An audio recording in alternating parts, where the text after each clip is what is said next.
Punching Up, a Nintendo podcast, is brought to you by you. If you want to learn how to support our show, go to patreon.com/laststandmedia.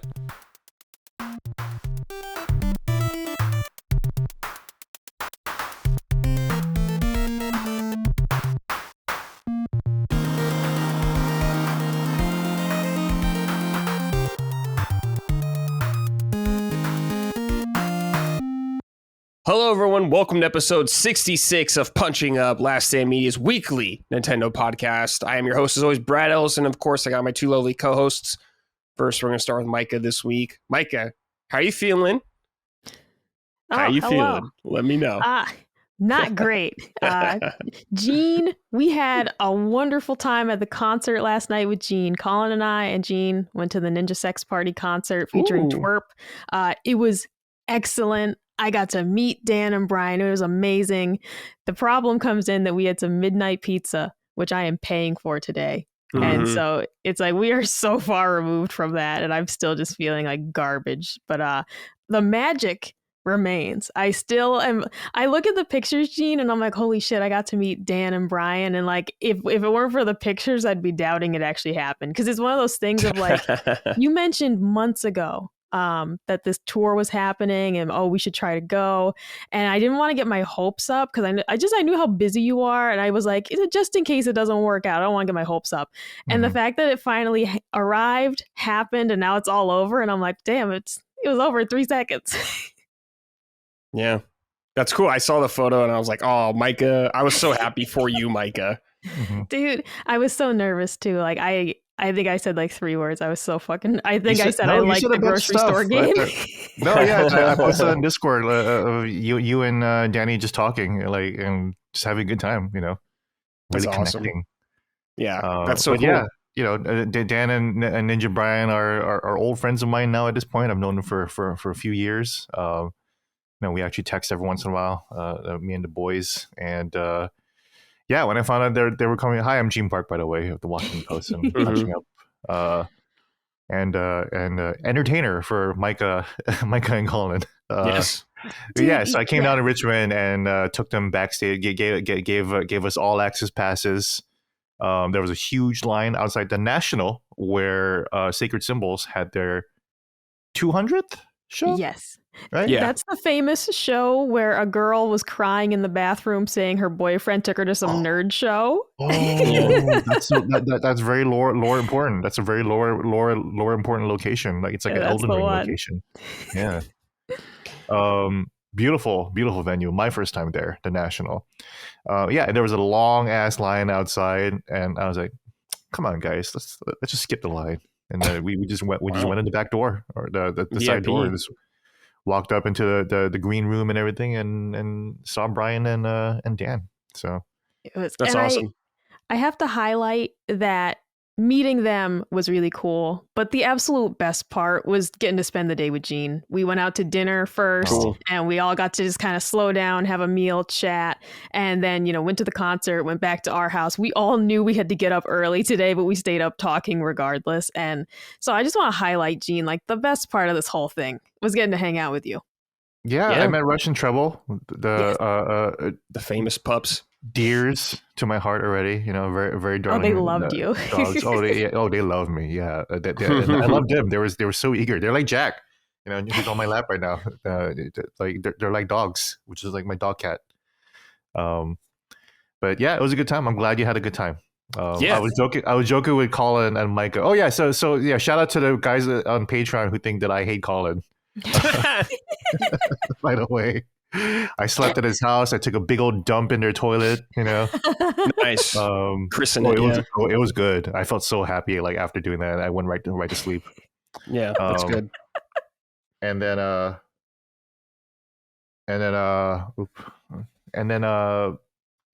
okay. Got it. Sorry, I'm getting messages from work. No, it's a busy time at work right now. It's a busy time in the industry, but I'm glad you guys had a great time. That's so cool. I'm so happy for you, Mike. When I saw that picture, I was like, oh shit. Because I know how much that means to you now after talking to you about Game Grumps for forever, how long I've been on this show now. Yeah. You guys brought up the live show in Richmond, and I was thinking in my head, I'm like, what if we had a punching up live show? And I'm like, what would be our crying girl in the bathroom? And it'd probably be someone gooning in the bathroom or something, right? God. Or maybe someone like bringing a fucking grill and someone grilling in the audience some meat. I could see that. Can I tell you, I had a nightmare recently where I brought my grill into the living room. And then I realized what I was doing. I was like, you can't grill inside, you'll die. And I was trying to like wheel it back outside before Colin came downstairs and like trying to get rid of all the smoke. Like, yeah, these are my nightmares now. That's a good nightmare. That's pretty sick. It could be way worse than that. But that's where Micah's head's at. So like we sat in the balcony last night. Everyone who knows me knows I have a fear of heights. I was okay. I will say I was very sweaty, and I had to keep telling myself like, "You're fine, you're fine, you're fine." I had nightmares about me falling off the balcony at the National. So, you know, hey, I was all right. You know, I've been to a Babyface concert, and I've talked about this actually on Washington Post. I've been to a Babyface concert. It was Valentine's Day, and I was all by myself.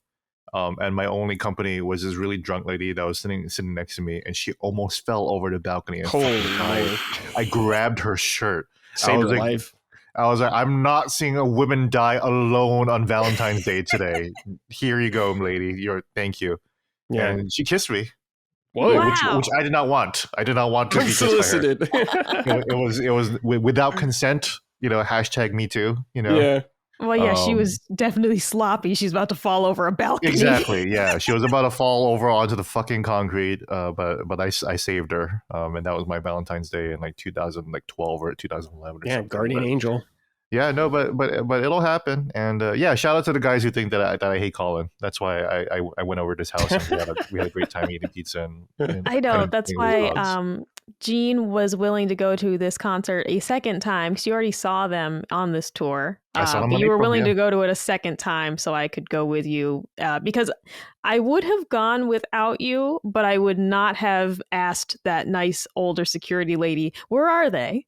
Can I meet them? I would have just gone to my seat and enjoyed the show, but I definitely wouldn't have had the gumption to be like, I'd like to see them, please. Like, where are they? Where's the ninja sex party, Yeah, no, I just went up to the old lady. I was like, where is the green room? And she was like, it's right behind here. You gotta have your stickers. And then, we got to see them. But I joke with Colin, it's just another part of my series of making other people's wives happy. Yeah. I gotta ask you, Gene. I want feedback. The guest room. There's a variety of pillows. Did you find them satisfactory? Because my family, I feel, is not telling me the truth. And I threw away some pillows and I brought out different ones, but I want to know if they're satisfactory. So here's the thing. So I finally got a Sacred Symbol shirt. Yeah, it's a nice one. Because I just got it from the garage. I love this one. This feels great, right? And I have the colorful one too. But I got to see the legendary, Colin Sacred Room and Micah's room right there. I actually slept there. Like you slept in here, just like 2 feet away from there. I will say that the bed was very, very comfortable. I was surprised. It was a little chilly, but the blankets were really nice and warm, and I fell asleep like a baby, like right away. Excellent. Like I was not happy to wake up at 7 a.m. to get out of bed. I definitely could have slept until noon, like you losers. Well, I did. I'll tell you, Gene, because I stayed awake until like 8:15, and I was like, all right, he hasn't messaged me, so everything's okay. And then I went back to sleep, and then I woke up to your message that your train was delayed. But I was like, I try to text you like later so I don't wake you up. But yeah, I know that. But I did. I was like, I did stay up until after 8 because I was like, all right, I think he's all set. And then I fell asleep. Yeah, no, I was all set, and then the train just didn't come. Amtrak, man, I've ridden a lot of trains the past month. Every single one has been a delay, and then you go to the Amtrak Twitter, and like the only post you see every day is, oh, this is shut down, and this isn't working now. It's crazy. So my train was delayed by 5 hours, and I had to come back to work. I have very important meetings to get into at work, and I could not miss them. So I just took a whole ass Uber, a 2-hour Uber from Richmond to DC. Damn. With a very, very nice old lady named Celia. She was wonderful, and we chatted the whole way through, which made me tired. So I guess I'm surprised that I'm actually still have energy to talk right now. Yeah. It's I'm being powered by the adrenaline of you guys, Yeah. But Oh, by the way, though, this is a calm podcast, though. Did you see the feedback to Roger's bass last week? No. Oh my god! Was he yeah. because he's energetic? Yeah, it was people. It was mostly people on the subreddit saying, like, I don't like this guy's vibe. He's too loud and raucous and gaudy. Too high energy. Too high energy. I'm like, that's good. Yeah, you fucking nerds, man. Because I was like, I immediately love him, and I subscribed during the show because I'm like, I don't even like One Piece very much, but this man is just a gem. Yeah, he's a good guy. We just get rowdy and loud about shit that doesn't matter, like Dragon Ball, like nothing that has to do with Nintendo. That's when we get like the most insane. Mm-hmm. So I don't know. Roger's a good guy. I gotta give too. I've had this sticky note on my desk for 3 weeks, and I've just been a very bad friend here. I received some really cool cookbooks from a listener. Oh. He is moving out of the country, and so he's just downsizing all his kitchen stuff, and he offered me these cookbooks. I offered to pay. He didn't want anything for him. So shout out to Greg. And he sent me these Aaron Franklin barbecue books, and they have been so cool to look through. It's been awesome. But you have that thing where if something is on like your desk for too long, it just becomes part of the landscape, and then you realize that's a piece of trash, and it's been here for 3 weeks. Yeah, it was Pokemon this post-it note. They've just been there forever. Yeah, this post-it note that said "Shout out to Greg for the Aaron Franklin books" has been on my set here. And I've just, every time I look at it, I'm like, yeah, I got to do that. And then I look at Brad, my mind is just like gone. So I'm sorry, Greg, it took so long. But shout out to Greg. Some eldritch creature that just wipes your memory. I'll take that. I like that. Exactly. Yeah, that's good you shit. just gotta like, boop, it's gone. Yeah. I'm glad you guys had a good reunion. I'm having my reunion tomorrow with Dustin. He's coming in. Yeah, Cheesecake Factory date? No, not Cheesecake Factory date. How we're going in and out immediately, though. He wants to go there. All right. You're going in and out, He's not. He's like, I have Cheesecake Factory by me. He has zero desire to go there. Date night, though. It's the date place. Gene, you tell him. Cheesecake Factory is like the ultimate date night. Actually, yes. Don't do this to me, Gene. Okay. I used to take I used to take my pageant queen girlfriends because they loved Cheesecake Factory. So I'm like, really? Okay. Bitches love Cheesecake Factory. Yeah, bitches do love the Cheesecake Factory. That's true. Bitches do love it. You're not going to take him to Cheesecake. Brad, just surprise him. Here's the thing.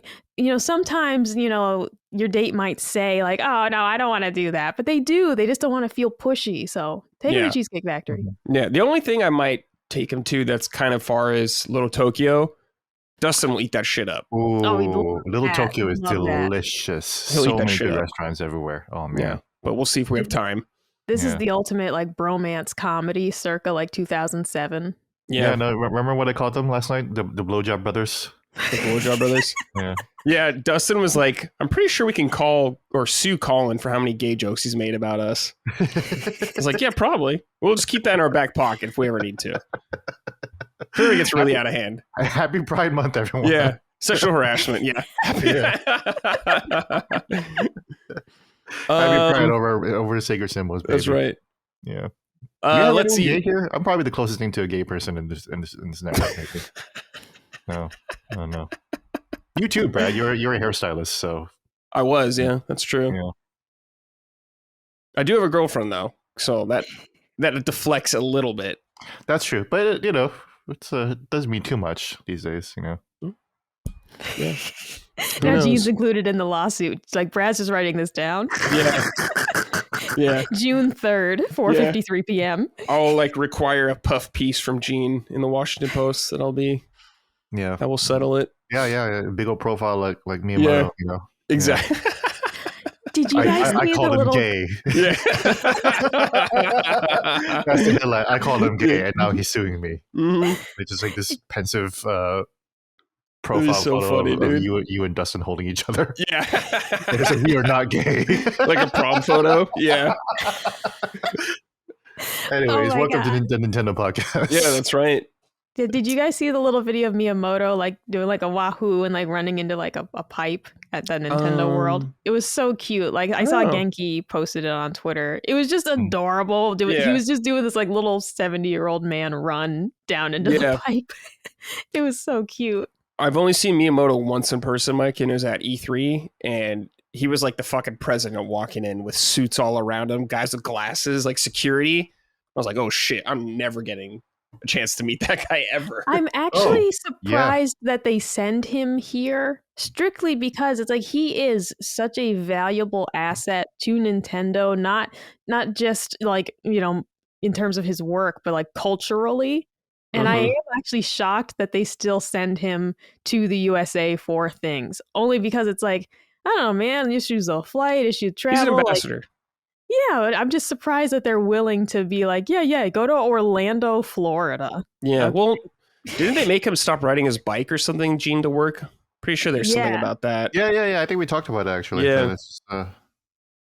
Yeah. All right. Well, hey, welcome. Like Gene said, Nintendo podcast. If you want to support us, go to patreon.com/laststandmedia. You can get early access to this show. You can write into the show as well as any of our other shows. You get some perks like Sacred Symbols Plus, all that good stuff. We will be doing a Expedition 33 spoiler cast in the future, a second one, I believe, which will probably have me, Micah, Colin, Gene, if you want to be on it. We got to do round 2 because I think all of us have beaten it. Well, I know we've all beaten it now. Yeah, I got to do it. I haven't been showing up on shows lately, so yeah, well, people are getting too happy. So probably after Summer Game Fest, we'll figure it out. After Summer Game Fest, everyone's gonna I'll be busy. Post in the Discord, and we'll get that lined up. Yeah. Oh, I forgot. I get to see Maddie and Cog probably at Summer Game Fest, so that'll be cool too. Yeah. Is Chris going too? Because Chris is local. I don't think he's going there, but he's pretty local. He's pretty close. Maybe he can meet up with us or something. I don't know. He doesn't want to be a third wheel. No, that's true. All right. This is from Robert Dean. Hey, Block Boppers. I want to give a shout out for Fast Fusion, a digital only Switch 2 launch game that's only $15 from Shinin Multimedia. They released launch racing games for both Wii U and Switch that were very enjoyable, and they're really excited about their newest title. I can't believe the launch of the Switch 2 is finally upon us, and I'm excited to hear about all your experiences. Thanks for all you do, and I look forward to both the newest Dragon Ball Z and barbecue shows in the near future. Yeah. We get barbecue write-ins every episode, Micah. Every episode. I just wanted you to know people writing in about barbecues. Yeah, I saw complaints about that too, but it's like, too bad. Yeah. Too bad. It's the first 15 minutes we're allowed. All right. Yeah, if you could listen to the Sacred Boys every week talking about like killing themselves or something like that, you can listen to us talk about barbecues for 5 minutes. The dude writing in that he like got poop on his couch. I mean, like, come on, man. Yeah. Just throw your bone here. We're tame. And I'll grill it. Yeah. That was good. Okay, this is from Ding Dong. Sup, my favorite in-word podcast. Wow.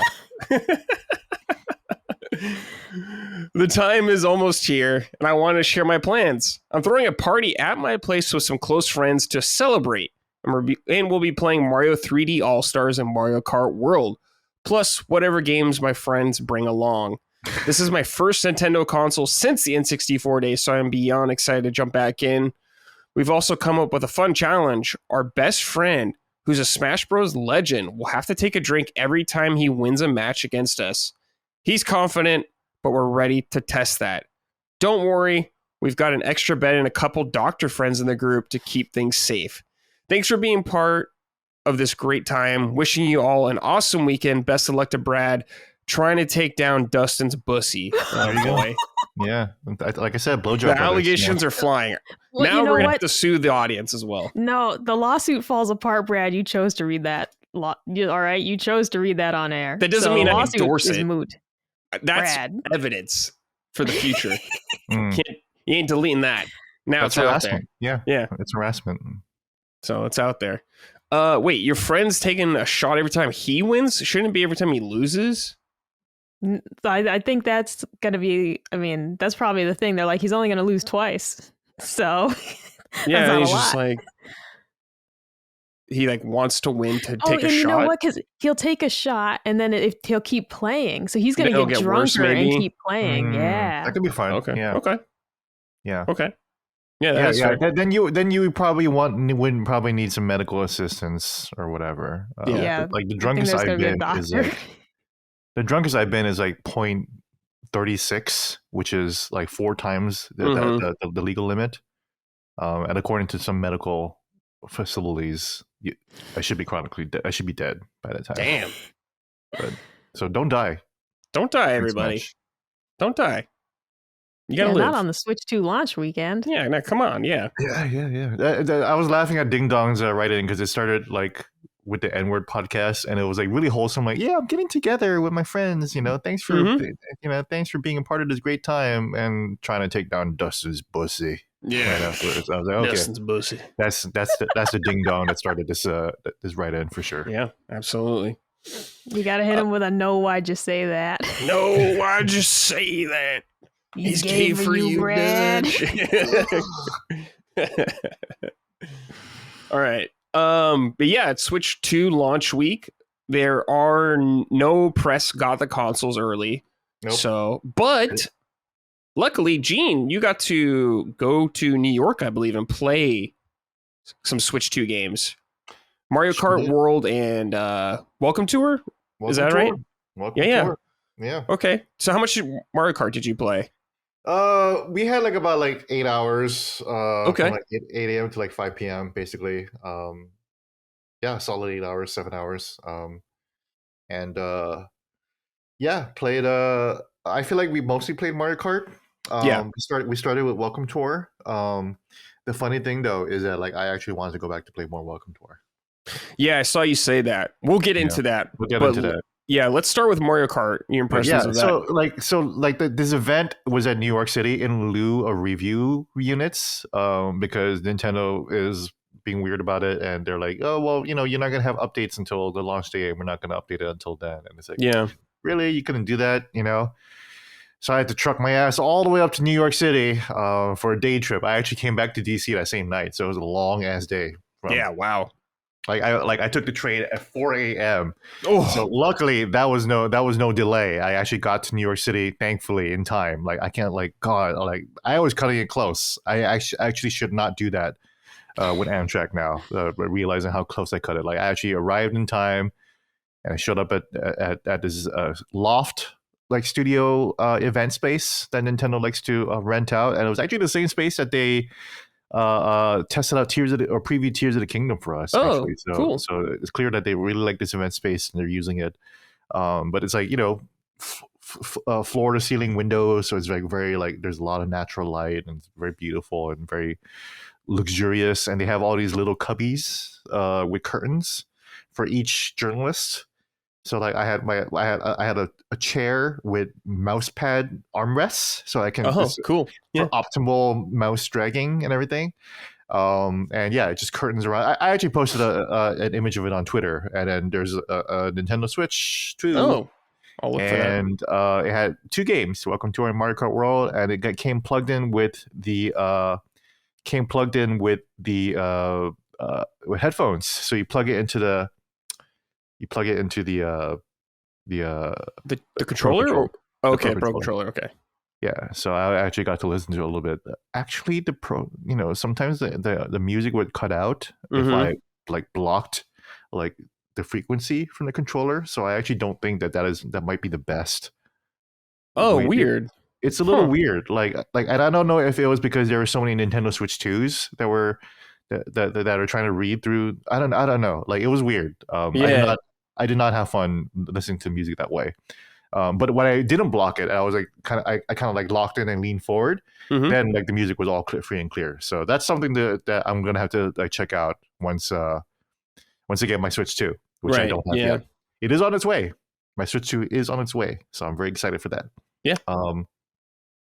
But yeah, I mean, what do you want to talk about first? I mean, just what was the process of them guiding you through the game? What did they do? Sure. So it started with a very, very laborious and repetitive reminder of what the Nintendo Switch 2 is. It is a console it is the latest console by Nintendo. It is a sequel to the hybrid format, blah, blah, blah. It was very, very oh, dude, we don't need to see this. Right. But it took a whole 30 minutes for it's just Nintendo being God. Nintendo, just in case you guys don't know, this is a Switch 2, you're here, and these are games we're going to play.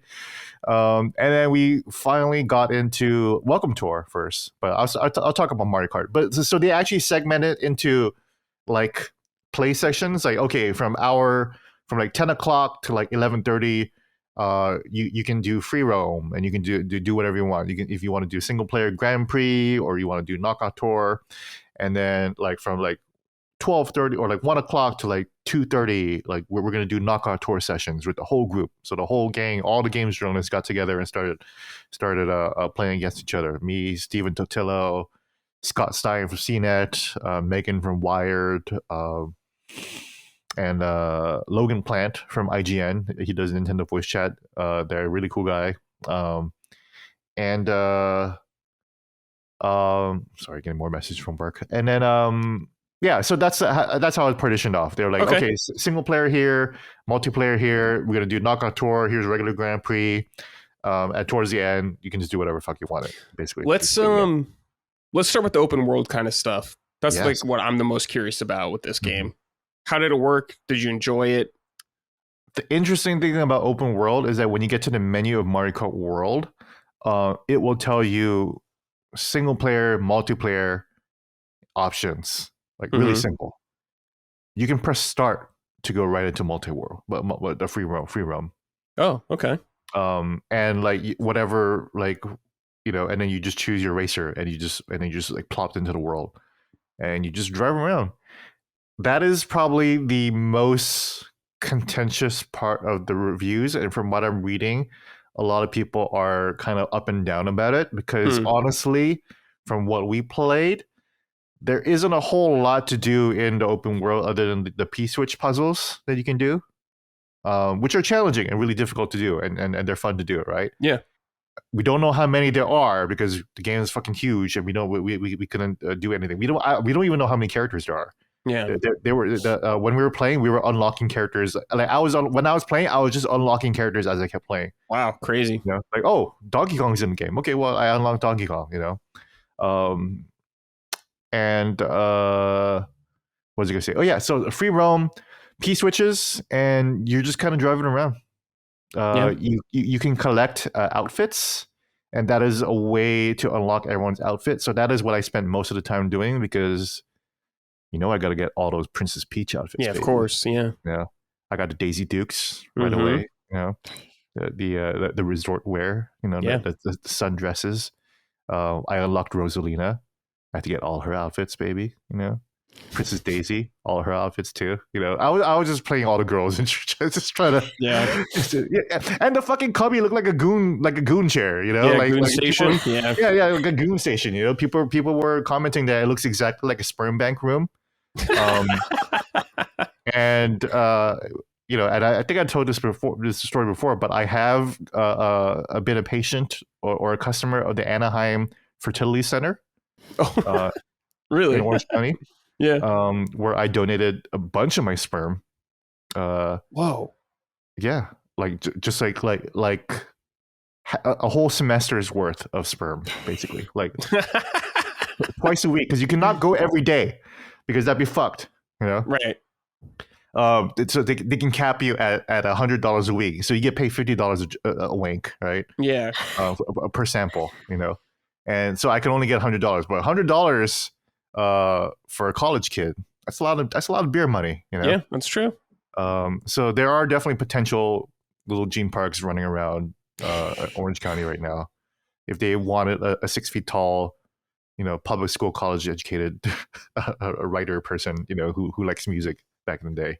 I'll keep an eye out, Gene. Yeah. Anyways, I'm talking about Mario Kart World. Yeah. So it looked like a fucking goon chair. Like there's a TV, and like so you walk into like the sperm bank, right? I'm still talking about Mario Kart World. I swear to God. So you walk into the sperm bank room, and there's like a chair, and there's a TV, and like this is back in the day where like before the internet, so they had magazines and like VHS tapes that you can like use.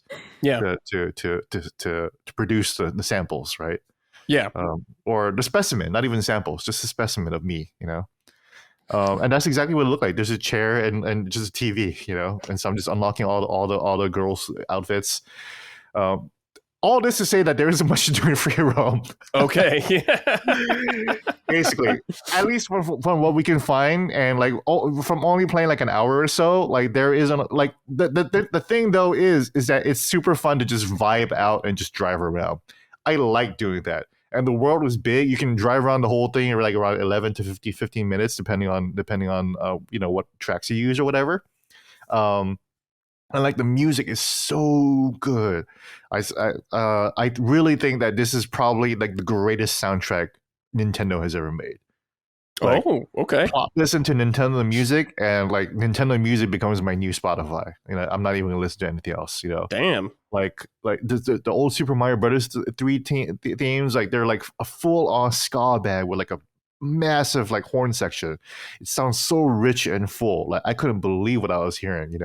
Yeah. So I really think that I had a lot of fun just driving around and like, exploring the Mushroom Kingdom and like seeing the sights and like seeing all the different things and like figuring out these P-switch puzzles and like finding the costumes like in the drive-through areas. So like there, if you haven't watched the Mario Kart Direct, there's like these drive-through areas and you get food, and eating food will change your outfit on the racetrack, and then that's also how you unlock new outfits if you never got it before. So that was fun, and that's a fun thing to do with every character, basically. And there's a ton of characters. Again, I don't know how many characters there are, but if you want to unlock every costume, then you're going to be driving around the whole thing for, I don't know, maybe like a good 4 hours, 5 hours, maybe, maybe even less than that, right? But I totally get why, though, people are a little disappointed on that, because I also thought, hey, maybe there's a lot more things to discover, and maybe there are, but it's not readily apparent that there's like story quests or collectibles or anything like that. It's not too much of it. So okay. I think free roam is a nice bonus to have in Mario Kart World. Just something to do in between time, as opposed to like this is the main attraction of the game. But if you just want to drive around, like this is the first time we've ever seen the Mushroom Kingdom in a seamless world like this. As a huge Mario fan, that's where I find the value in that. Like this is the closest thing to Mario Kart Breath of the Wild, but you got to drive around it. The world is beautiful. The biome transitions are great. The music is amazing. Like the day and night cycles look beautiful. Like the weather changes are sick. And yeah, just the fact that like there's Peach's Stadium, Bowser's Castle. All of these iconic locations in Mario games are recreated seamlessly in this open world. So it's pretty fascinating, but that's kind of it though, Okay. So don't expect too much, and you might be surprised, but also just don't expect too much, I think.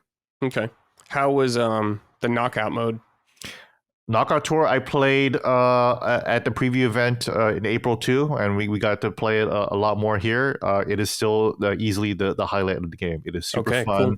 24 players. It really does feel like a huge like battle royale. Like, in the Mario movie, which Micah hasn't watched, where everyone's on Rainbow Road and like it's just like a like pure fucking chaos of like battles and everything like that. Like it really does feel like you're playing the movie version of this. Like, you see cars flipping all over the place, like doing the Tony Hawk grinds and the wall jumps and everything like that. Everyone's like doing their own thing. And it just goes across like 4 different worlds in the map. So you really get a huge sense of like, how different biomes like flow into each other, and, just a variety of maps that they have. It's fun because it's like a much longer Grand Prix mode, basically. There's so much drama that could happen. There was like like I got second place one time, and I was way last. I was like 23rd for a while, but it's like once you finish the first race, like the top 20 will continue, and the bottom 4 or the bottom 4 are gone, right? The next one, the top 16, the top 12, and then the final lap is like the top 8. And then like you all battle within each other to try to get number 1. Cool. Super fun though. Super fun. A lot of cool. I'm trying to remember if there were cool new items. It's hard to tell. I think there's like a gold shell, right? You can throw and it like drops coins or something like that. Yeah, I don't think I ever got that one. Okay. So, I don't know. I mean, it's all RNG, right? Yeah. I mostly just got like, and the thing is that some like when you like it's the same Mario Kart rules. If you're in the lead, then you're gonna get garbage like battle items because you don't need it anymore. And if you're way behind, then like you get the bullet bill to just speed past and like kill everybody along the way. You get stars to speed you up. You get like triple boosts, the triple mushroom boosts. All that good stuff. And knockout tour is easily the highlight. I feel like Oh, and what we did do in between all of that, like I told you, like from 10 to 11:30, we would do like whatever. Mm-hmm. From 11:30 to like 12 o'clock, it was game chat time. So now we get to try out the game chat camera.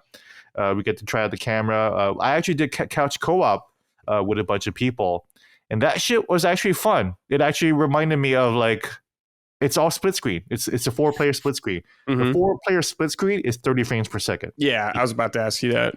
Yeah. Mm-hmm. So they can't run that in 60 frames per second. It looks kind of cool though, and it runs pretty solid at 30 frames, right? But it's 4-player split screen. And the fun thing though is that like you can use one camera to have your face. You know how your faces through the video chat can pop up over the racers. If you guys seen the direct, Yes. you can capture your webcam and like your faces will be like oh, and then like the racer is going by, like there's like a little face balloon over to signify that's you, right? Mm-hmm. You can have one camera just capture all 4 faces. There's a little cursor, so it'll have like, for example, like if it was like the 3 of us in a room, like sitting on a couch, I can move the cursor over the frame over to my face to make sure that my face is showing up, even though we're all in different parts of the room. So it's really, really fun. So and you just see your face is visible when you get hit. Then the profile picture will like spin around. It's really fun and cute. Cool. Awesome. And then we also played the online game chat feature. That one was a little tricky because it's like it's very robust in that you can have like your whole room show up on people's cameras. You can have a blur in the background like a Zoom call, and it'll kind of like messily Photoshop copy around you. The camera itself was pretty cool and it worked really well. The problem is that the audio wasn't always clear, and maybe it's because it was a fairly big room, and the Nintendo rep was trying to talk to us, and like he would just be kind of cut off in like the first word or whatever, and like the rest of it would come in. So it feels like that the camera was kind of lagging and confused about whose voice to pick up in a room full of people's voices, Yeah. But it still went through okay. I feel like that if it was in a regular network environment, like you would have to test it that way, Right.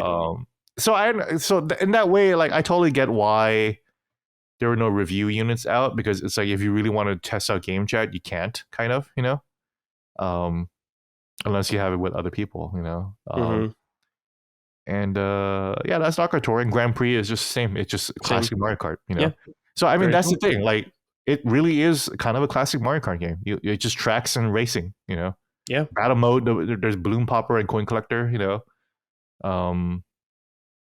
think that's pretty much it. Okay. Cool. Yeah.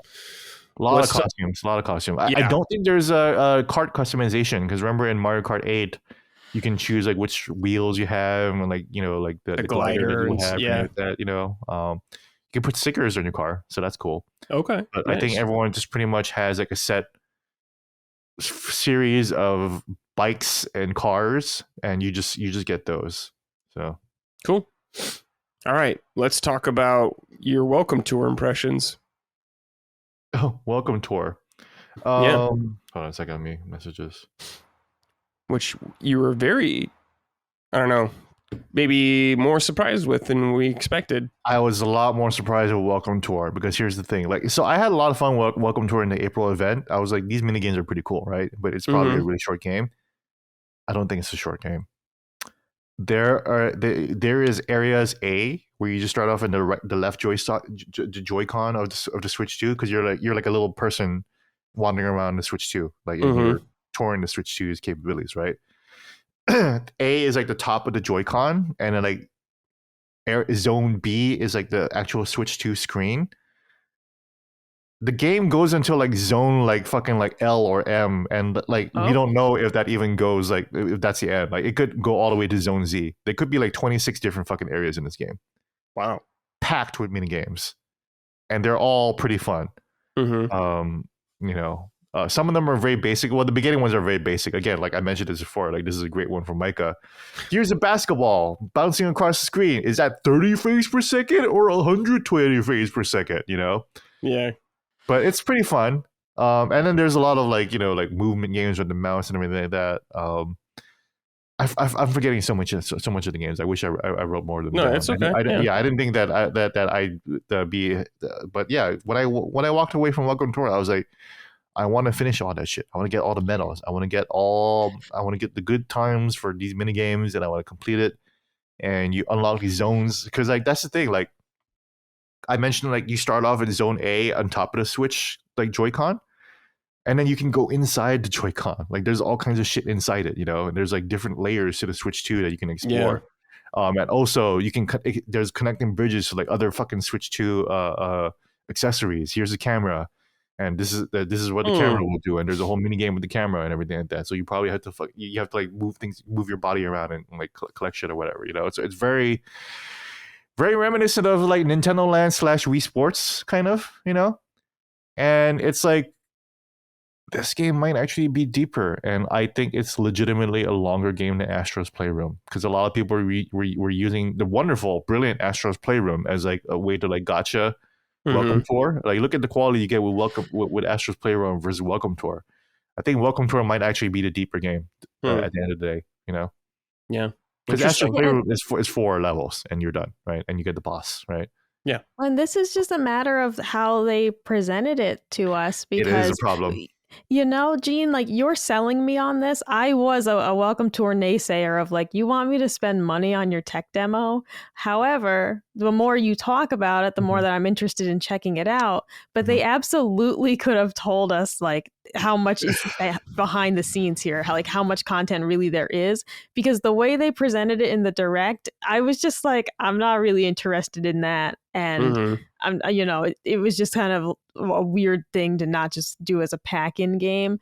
But knowing there's this much to it, I'm just like, why'd you market it this way? Yeah, no, I'm so glad that you brought that up because that has been kind of a problem with the Switch 2, hasn't it been? There's a lot of like confused messaging about pricing, the online, so we'll probably get into this in the news, but like that Switch 2. Or did we talk about it last week about the Switch 2 getting into the Russian guy's hands? I think we talked about Switches in the wild, yeah. Yeah, and the guy was like, "Oh, I can't play anything because it's bricked until it updates." That's not true, man. You can play Switch 2 games on it offline. You can't play Switch 1 games on it because Switch 1 runs on an emulator and you need an update for that. But if you got the Switch 2 on a regular ass day with a cartridge, you can pop Mario Kart World in and it's playable. It's not bricked. But there's like so much misinformation that deliberately by other people, other journalists reporting that $90 figure, which was not even fucking true, Yeah. But Nintendo could be clear on the messaging, and a part of that is Welcome Tour, because for me, I had to play it to understand that it's a much deeper game. Because when I saw it, I was like, yeah, totally, this is a free game. This is just a tech demo for just telling frame seconds and frame per second, and figure out the HDR function. It's deeper than that. There's a lot. There's even the HDR game is like a little bit deeper. Like there are like 4 different layers of like difficulty in like each of these mini games too. So yeah, it's weird. Like I gotta work for these companies someday because like sometimes these companies don't know how to sell their games. No, and because I also feel like this could have been an opportunity to just skin it as like it's Kirby's tech demo. Like, don't call it that, but you maybe give it a little more like zip with it's like, hey, Kirby's leading you around and he's showing you how the Switch 2 works. Like, only to add this to the value of like, because the whole Astro's Playroom, it's like, yeah, Astrobot's fucking cute. He's adorable, and you want to hang out with him. Like, this is so cute and fun. And I don't, with a whole roster of Nintendo characters, like it could have been Peach showing you around. Like they could have even had it that you choose like your tour guide, and even like they're not playable, but like you're playing as whatever little character, but like Peach is just like walking you around. I don't know, man. There's a million things they could have done to just add a little more value and get people a little more excited about it. Just a little more sizzle, right? Presented. Yeah, you're right. Like it's a little bit like Dragon Drive. Like, why is Dragon Drive, the wheelchair game, just so like plain, right? And it's like, why is Welcome Tour also like very like Facebook looking these Facebook looking people, which you can change. You can change the way they look, and there's like a wide variety of like body shapes and people that you can just select, and that's kind of fun too. But Yeah. it's like, as opposed to like these faceless Facebook profile pic people, why couldn't it be Kirby? Yeah. Right. That's such a great yeah. idea. Like reintroduce Kirby to everybody. Like make Kirby the main character. Yeah, It's a Switch 2, man. I'm surprised it's not like Pikmin or something walking around in there because they're Pikmin too. tiny. There's there's little so Pikmin many characters walking in and out of your Switch 2. But Mhm. maybe that could happen because like again, like I've only seen like half, like possibly half of the fucking zone. I fucking doubt it, but it's true. All right, cool. Well, you sold me on it, Gene. I will buy it.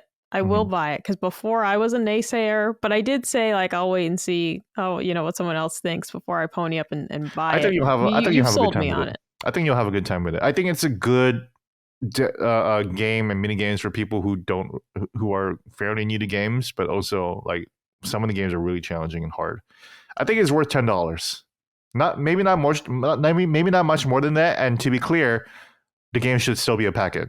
But I kind of have a clearer picture of why they're charging for it. It's like it's a meatier game than expected, and I think it's legitimately a deeper and longer game than Astro's Playroom at that point. Okay. Maybe not technically as pretty because Astro's Playroom was beautiful, but not as charming. To Micah's point, Astro is a lot more charming than the Facebook profile people that you walk around in. Yeah, that's true. I did get to mess around the UI for a little bit, but there was nothing there. Oh, okay. Like, I can look at the options and like there wasn't really anything that interesting, honestly. The most interesting things is the game chat camera. When you're chatting with people, it has a whole text to speech program. Oh, that's cool. So as you're chatting, like you can have your words display and other people can read it, or you can have like it'll just display the whole chat for you. Like the voice chat would just be words there, which is really interesting. That's very cool. So that was a surprising little surprise in terms of like the tech and everything too. Yeah. What else was there? Yeah, I got to play with the Pro Controller. Pro Controller just feels the same, honestly. It's cool. Yeah. Okay. Yeah, I think that's about it though. Yeah. All right. Well, by the time the next episode's out, we'll all have it. So we'll be talking more about it then. Let's move on on Nintendo's app, Nintendo Today, where they do all their news and stuff. They released some footage of Pokemon Scarlet and Violet running on Switch 2, actually. And man, it looks way better than the original game. Holy cow. So, Gene, tell me your thoughts, man. I know you've played some of the base or the original game. I love Scarlet and Violet, and remember when I told you that whole spiel about Nintendo Switch 2, like Nintendo just being like really repetitive about what a Switch 2 is? The most interesting thing they showed off was that footage that they showed off. But they showed off more footage of Scarlet and Violet. Let me tell you, that shit looks really, really fucking clean. Yeah. That is... like there is a lot of draw distance on the Pokemon. There are more Pokemon in the field. Like it looks like a proper open world RPG. Yeah, with good frame rates in the back, and like smooth corners, like no jaggies on the aliasing, and just really smooth performance. Like really flat textures, right? But yeah, that's fine. I can't wait to get back into this game. I was like, that's the killer app right there, man. 60 frames per second Pokemon. Are you fucking kidding me? I've never seen this shit before. Yeah.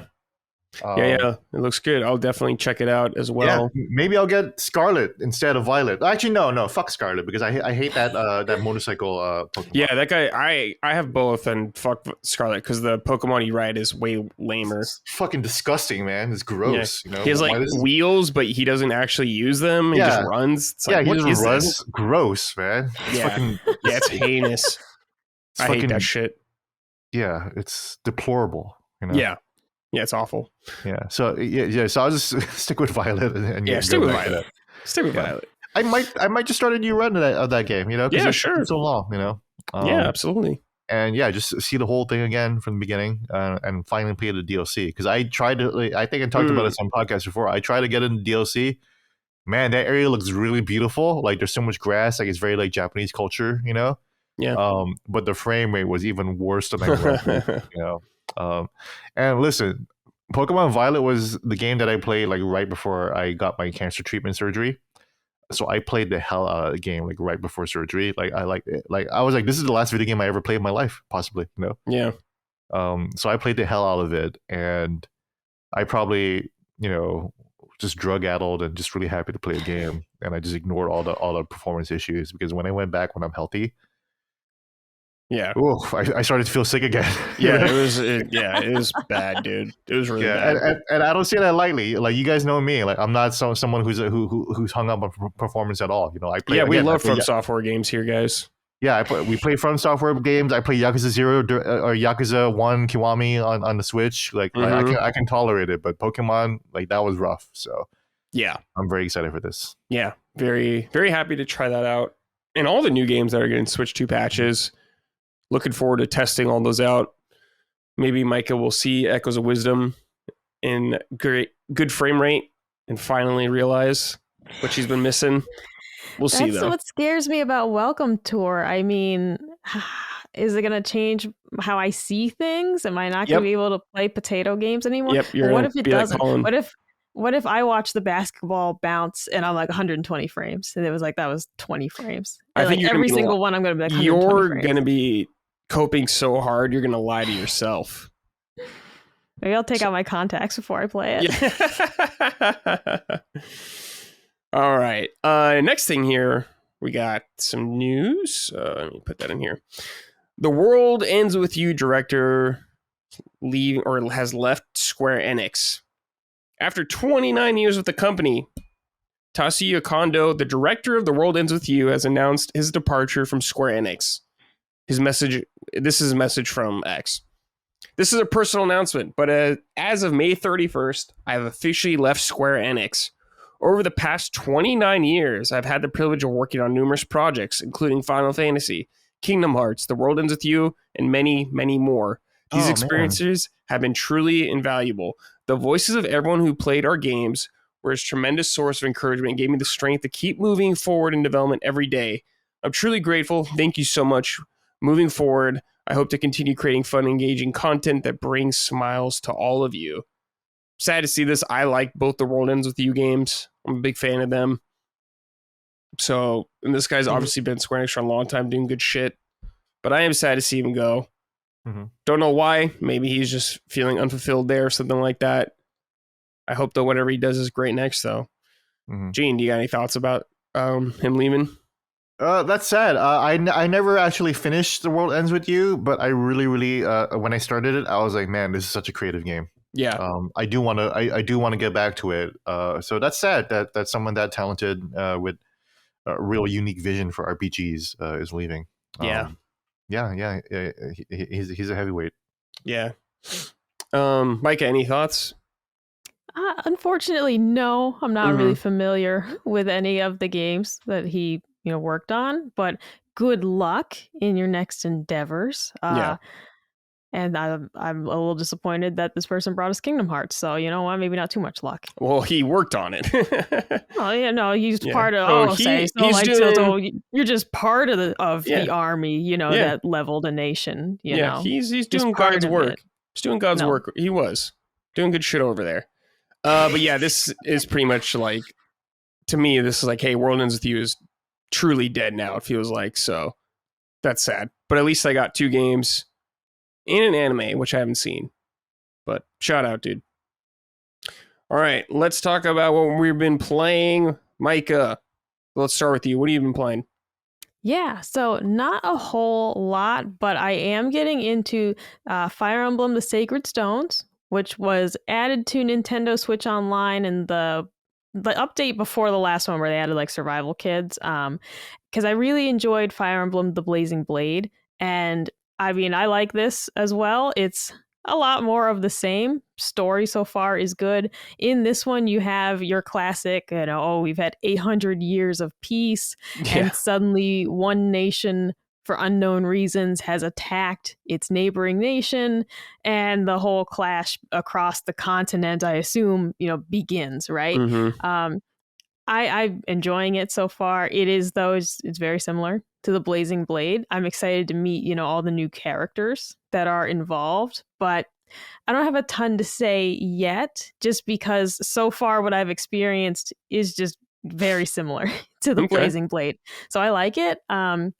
It is, once again, the perfect place to play these older Fire Emblem games is Nintendo Switch Online, because of being able to like retry things so easily, between like the save states and everything, just being able to like, whoa, like back it up because you cheated me, Fire Emblem. You said I had a 95% hit chance and he had a 25% hit chance and I missed and he connected. So when they pull that shit, and instead of replaying an entire, 45-minute battle, you're like, no, we're going to roll that back and then we're going to try again. So those features really do make these older games a little more accessible, because for as much as I love Fire Emblem, I definitely, of course, got in with the more modern games on 3DS.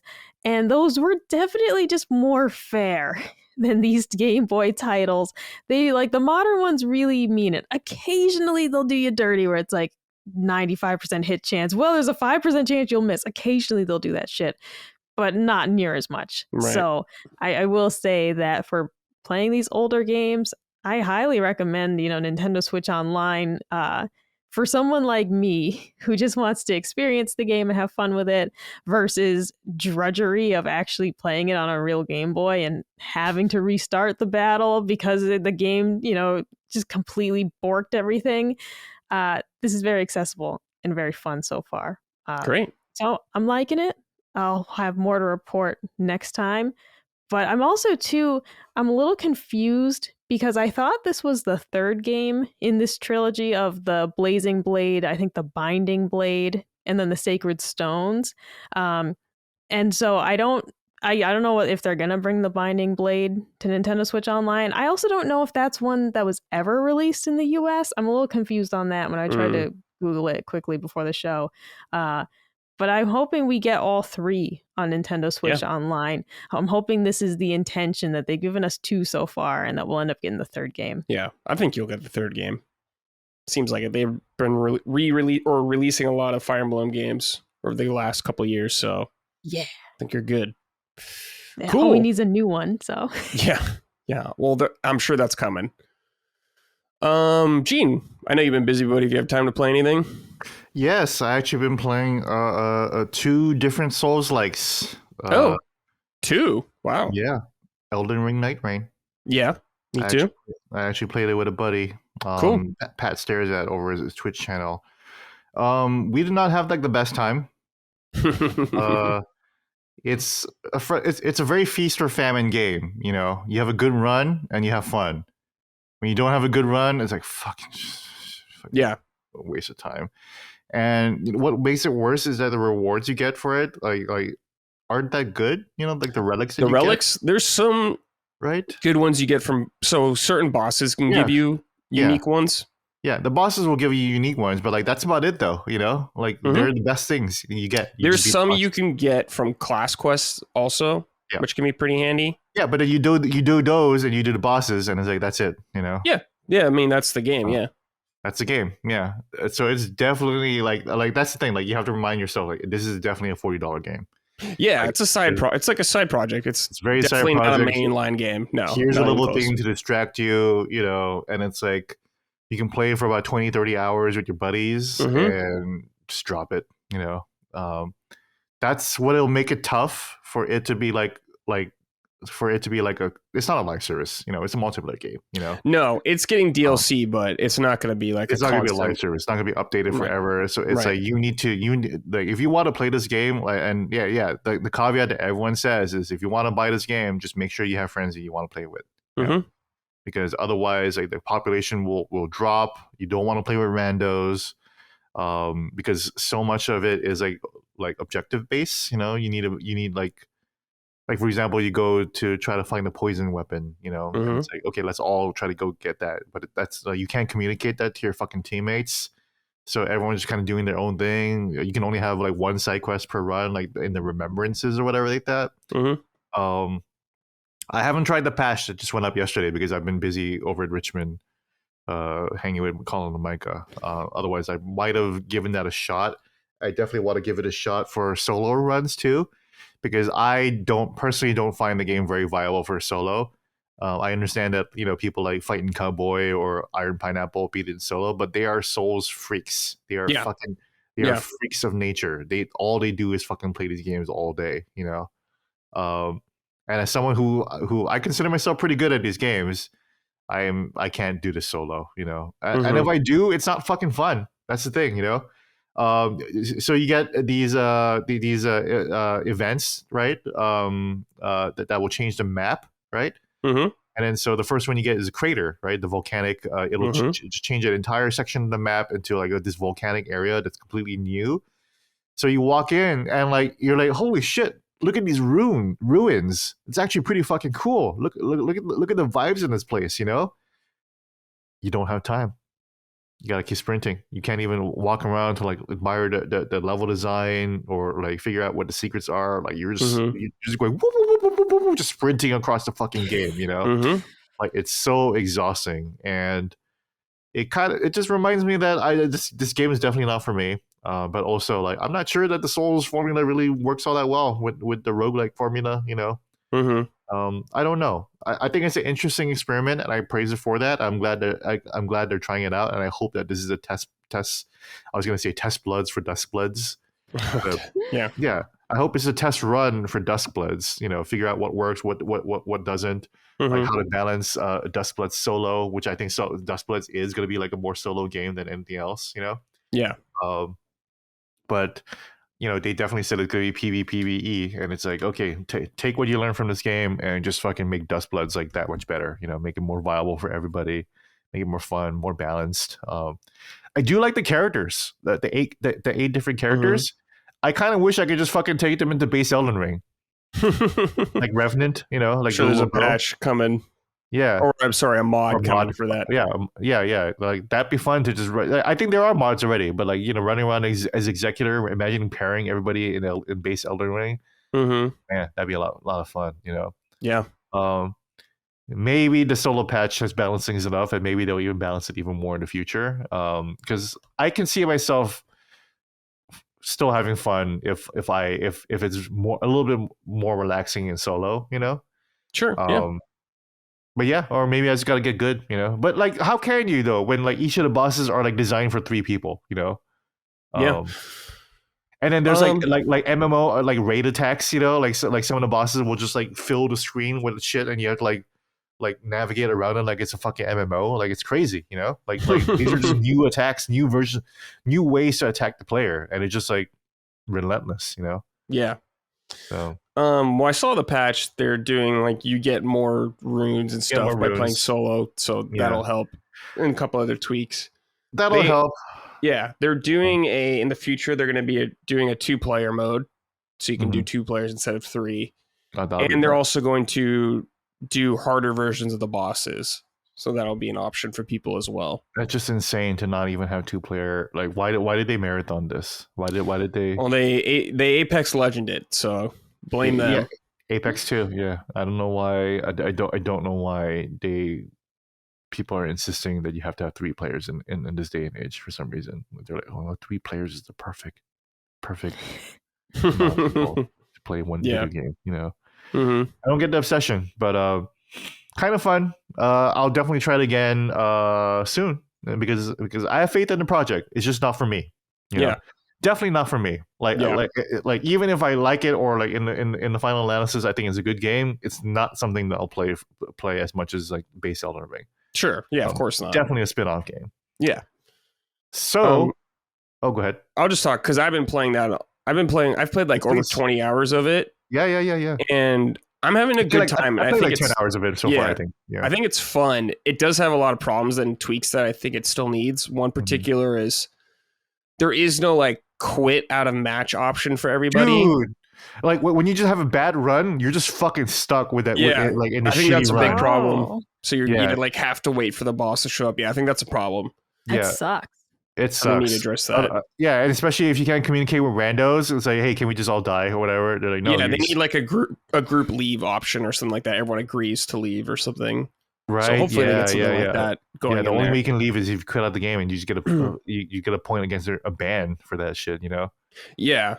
Yeah. Yeah. There's like some penalty for leaving early. I'm not exactly sure what it is. Mm-hmm. I don't know what it does, but I agree with you. I think the classes are pretty cool. I do cool. like playing as them. I like the executor or whatever. He has the Sekiro parry. That's fun. They're all pretty unique and have a good time. I mean, Wilder is like your basic all-arounder character, but he's still funny. This game is a total smart use, I think, of assets, though. Just reusing assets, I agree. which I'm happy they're doing. They should be doing that. Other companies should be doing this also.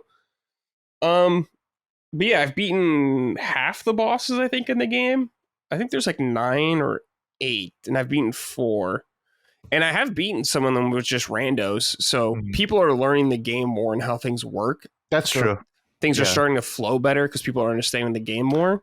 I've had some decent runs with randos too, so it's not that bad. Yeah. I mean, yeah, sometimes you'll get someone who's just fucking annoying, but yeah, it is what it. I guess that's just online multiplayer. It's probably a good idea to like just beat the game with your friend, like get all your play with your friends, obviously, if you can. Get the remembrances out of the way, and then like once you beat the game and you just want to like just play Elden Ring arcade with randos, just dive back in and just like just Sherpa them through the game, maybe, you know. Yeah. But yeah, I'm having fun playing it. It's certainly got problems, but I think it's good overall. I'm having a good time. Actually, talking about it makes you kind of want to play it now. Yeah, that's the thing, Gene. I think about playing it a lot. Yeah, I'm just like, man, I want to play a Night Rain. Right, kind of, right? Like that's kind of like, where I've been. Like this isn't fun, but it's like, God, I kind of want to like try again, though. You know, like, and it's like shit. That's like the roguelike bug. Yeah, because like right? When you do get like a good run, like good drops and everything like that, good pass effects, you're like, yeah, this feels nice. I'm having a good time playing. Yeah. Like when I get like enhanced dodging, I'm like, oh, this is a great game. Mm-hmm. And when you get fun shit like that, yeah. But when I just crash out of the day 2 night boss or whatever, I mean, this is the worst FromSoft game ever. You know. So again, feast or famine. You know, and like, I hate that. I hate that. I understand that that's great for some people. Like for example, for people who fucking like extraction shooters. You know. Yeah, it's like the roguelike kind of nature. People are sick. You know? Yeah, sick fucks. Yeah. Like me, who like that. Yeah, exactly. Yeah. I like that there's still a lot of mystery in the game. Like there's stuff happening in the game I don't know what it is necessarily still. I do kind of like the story, the progression too. Like it's interesting, and it's honestly a little bit like what Marathon is trying to do. Like you go into the map and you, like here's your mission, you do that, you know, and then there's like lore that you pick up there, or like there's like little side quests that you have to do for certain things. That's kind of cool. That's kind of cool. They really try with this game. I think they really try to make something interesting, and it's not all completely successful, but I think there's some cool ideas here, but it needs some refinement. A lot of cool ideas. I agree. A lot of cool ideas. So. Yeah, just needs some refinement. So. Yeah, I mean, maybe if they tried plagiarism, you know, they could have tried that. That's true. Yeah, that's true. Yeah, I mean, that's the funny thing. Like, FromSoft just plagiarizing themselves. That's another complaint. Plagiarizing Berserk. Yeah. Oh, that's true. That's another complaint though, is that like they pull old bosses from Dark Souls 1 and Dark Souls 2 and shit like that. Like, why are the worst bosses from Dark Souls 2 here? Fucking Smelter Demon. Yeah. Like, come the fuck on, man. The guy that you fought 5 times in Dark Souls 2 is just back here again. Like, Jesus Christ, dude. Gaping Dragon is nice to see. You know, that's gotta be a meme though, putting Smelter Demon in there. They gotta be fucking with us, dude. Maybe you're right. Maybe that's like Miyazaki's like one contribution. He was like let me, because he didn't work on this game. He's working on Duskbloods, right? Yeah. But it's like, oh, let me see the game. Put Smelter Demon in there. Put Smelter Demon in there. Yeah. Let's piss them off. Yeah. Oh, no Poison Swamps. Yeah, just put Smelter Demon there. Yeah. I kind of wish there was one more map, maybe too, Gene. There's only one map, and only one map. You can learn it, but there is like the changing effects, like you're saying, the lava area. I did one yesterday that was like snow, and it was quite a bit different with like different enemies and bosses and all that stuff. So that's really cool. I do like that, but kind of hope they do one more map maybe in the future, or something more to change the map up each time. Yeah. I mean, that's the thing. Like you do fall into a routine. So you're like, okay, well, we're gonna go here. We're gonna get the church. We're gonna go to the mines, and it's like that's how you beat the game. Is that you just optimize a run. You just do like, it's kind of like playing New Game Plus in Elden Ring. You're like, okay, let me go here, get the Smith Stone here, let me go here. Yeah, just like sped up a lot faster, right? Yeah. But cool game. I'm definitely gonna finish it. I'm gonna beat all the bosses because all the end bosses are all new. They're cool. I I want want to see them all. See, that's another problem though, man. The coolest part of the game, the end bosses, like it's a 45-minute run back. You know? Yeah, so it's a long run back. Yeah, yeah. You gotta play the whole. You gotta play day 2 and day 1 all over again if you want another chance at the boss. Yep. So that's why the new patch, I think with solo, it'll just revive you every boss one time. Yeah, you get like 1 free revive or something like that. That's interesting. Yeah. Yeah. I do like the revive mechanic, Gene, of like going down, you like just hit the player. It's great. Sometimes your swings just fucking miss. I see people miss all the time. It's really funny. Oh. You got to be like very careful about where you swing. But I do see people just kind of I think relying too much on lock on. Yeah, I think they could have been a little bit more just widen the hitbox for down people, man. Come on, you know. Yeah. But yeah. It's cool using like alts, being able to use alts for that as well to res people and stuff. I do love the alts mechanic too. That shit's fun. That shit's really strong and cool. And I don't know. Who's your favorite to play as right now? I just play as Wilder. Okay, just Wilder. Yeah, but I do like Iron Eyes too. Iron Eyes too. Yeah, Iron Eyes is cool. Yeah, they're all cool. I like them all. I like the bird. They're all pretty cool. The bow and arrow guy is cool. I don't really like the Sekiro guy. But maybe I just need to get good. You know. Which brings me to my next game. Yeah. So Elden Ring Nightreign is not fulfilling the solo vibe Souls player in me, right? Yeah. And I also want to parry. So what do? Lies of P. Oh, okay. I went back to that because there was preview coverage of the Lies of P Overture DLC, which is supposed to release this summer. And NeoWiz will be at Summer Game Fest. In a Round 8 studio or whatever. So, you know, I think there's some new content coming on the way pretty soon. So I wanted to revisit Lies of P because it's such a long game. Oh, you played it, right? Yeah, I've beaten it like 3 times. I beat it 4 times. Yep. Yeah. But it's been such a long time since I played it, like over, it's about 2 years now, right? Yeah. And I just want to start a new run. And man, oh man, that's a good ass game. It's hard as fuck. It is. It's hard as fuck. But the parry timing, like you want to talk about the Expedition 33 like parry timing, which, you know, Micah, I know you were having a hard time with it. And to be fair, it's pretty tight. I think the parry timing for Expedition 33 is pretty tight. But compared to like Lies of P, like it is like that versus like that, like in terms of tightness. Lies of P is like it's my new girlfriend versus my ex-wife. That's right. Jesus Christ, like oh my god, I don't.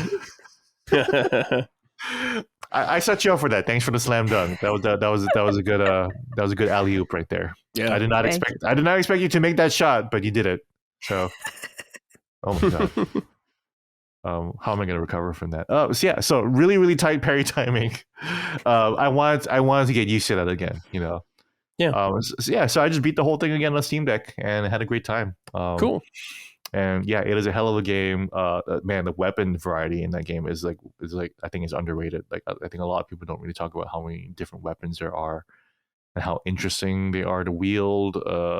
You know, the Fable arts. It's like special attacks for each weapon. Like it just really like diversifies your moveset. And you're just really trying to get hits in or getting those perfect guards in to build that meter back up and go for big damage. And Micah, I think this is going to be a good Souls-like for you, maybe too, because they're adding difficulty options for Lies of P. Right. So they're definitely going to make it more accessible. And for people who don't like the way FromSoft tells their stories, I like it. I like it a lot. I like Dark Souls is one of my favorite games, favorite stories, and Elden Ring story is pretty cool too, right? I do want them to tell a normal fucking story for once. Like a straightforward, like here's a character. Sekiro's more straightforward than that, or very straightforward. Sekiro is more straightforward, but like even that is like not as straightforward as Lies of P, where it's like you are Pinocchio, here is Geppetto. Geppetto is telling you what to do, and like the world around you is like directly related to like your character, and like the character growth, and like the you know like you are attached to the lore like directly. Like this game is about P. or Pinocchio. Now, what if you hate Pinocchio? the Disney film. You think I could still find myself attached to this if I have a great disdain for Pinocchio, the Disney animated feature? No, this is a completely different Pinocchio. Like this is All right. There's no donkeys and whatnot because I hate that part. Oh, there is a donkey, but they're wearing donkey masks as opposed to like a small child like fucking nightmarishly turning into a donkey. Yeah, it's not like the story of Pinocchio necessarily, like that you know from a Disney movie. Like there's no fucking whale that swallows you. Okay, Walt Disney does not show up in it like someone on Sacred actually thought. Listener. I can't believe someone thought I forgot about that. Yeah, I totally forgot about that. I can't believe this. Yeah, again, like our fucking crazy, stupid like listeners who think like everything is a spoiler. Like you're just making up spoilers now at this point. Like you guys are fucking like long gone. I swear to God. Like some of you guys need to fucking calm down. Can I tell a super quick story that I thought of this the other day? My sister trolled me one time. This was years and years ago. We were watching, I think the movie's called Blast from the Past. It's about this family who was like down in a bunker or something. Yeah. I've only seen it once. But okay, so she's 2 years older than me. She's in high school. We're watching this movie together. And she's like, just so you know, though, because I don't want you to freak out. She's like, but at the end of the movie, he eats his parents. And she's like, I know sometimes you get like a little scared with stuff. And I just don't want you to freak out and not see it coming. She's like, you know, like for the most part, the movie's like pretty chill, but like at the end of the movie, he eats his parents. And I was like, oh my God, okay.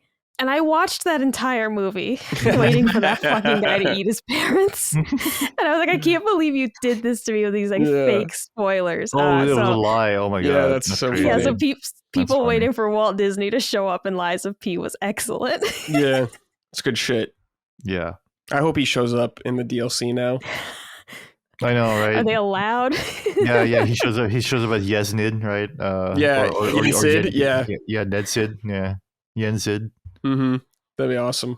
Yeah. But yeah, Lies of P is a great game. Go check it out if you want a challenging game, or wait for the DLC to drop. And from what I understand, the normal difficulty is actually the hardest difficulty. So there are 2 difficulty levels down. Okay, so that's how it works. Gotcha. So, yeah, normal difficulty is hard difficulty. If you want to go normal, then that's easier than the base game, and there's an even easier version of that. Interesting. Okay. So they're really trying to get more people, because the game sold well, but like the game didn't sell like fucking Expedition 33 numbers or whatever like that, right? You know? Yeah, not Elden Ring or some shit. Definitely not Elden Ring. Like more like Stellar Blade numbers, you know. Yeah, and that's why Stellar Blade is coming out on PC too, you know. But yeah, go check it out, Lies of P, and the update should be coming soon. Or yeah, just wait for the update, maybe. You know. Yeah, it's a great game. I told Colin, like, because he was mentioning that he was like, Lies of P might be the one. I'm like, I think Lies of P is actually the one for you, man, for sure. Yeah, that's what we were talking about yesterday. Yep, for him. Yep. Cool. But yeah, that's all I've been playing really. No Nintendo games, but there's gonna be a lot of Nintendo games soon. Yeah, next week we'll talk more about that stuff. Yeah. All right, cool. Yeah, we're gonna have some Mario Kart World under our belt, man. That's insane, dude. Yeah, man. We're actually here. Like, it doesn't feel real that this is like the launch week of Switch 2, you know? Yeah, I guess so. Yeah. I guess for me, it's just because I'm like, oh yeah, I have to do Summer Game Fest stuff as well. I'm like managing that. Yeah, there's so much other stuff, but I'm looking forward to playing it. It'll be fun. Yeah. All right. Next news thing here. IO Interactive is doing a showcase next week, I believe, June 6th. Oh, yeah. And they're going to show some new stuff for Hitman, World of Assassination, Mind's Eye. But we're also going to see Bond, First Light. That's the title of the game. So I'm very curious to see what that Bond game is going to be like. Yeah, Gene, guess you have any thoughts about this? Are you excited to see Bond? You like Hitman. I'm a massive, massive fan of Hitman. I think Hitman is one of the most unique series of all time. If you want true stealth mechanics and you're not playing the Hitman games, then you have no right to complain. You should be playing the Hitman games. They're very fun. They're very funny. They're so open. Go watch old Giant Bomb footage of Jeff Gerstmann playing Hitman. It's pretty funny, you know. And yeah, Bond. I love the Bond property. I love James Bond movies. Not so much anymore. It's completely different from Indiana Jones, where I don't give a shit. Like, I think James Bond is fucking cool. You know, drinks and fast cars and sex. Like all that shit's great. Yeah. So yeah, they showed a silhouette of a Bond. We don't know what he looks like. He looks white, so he's definitely a white guy at Yeah, least. he's white. Yeah, He's a white guy. Yeah. yeah, Confirmed. he's a white guy. Yeah, no DEI 007 here. Yeah.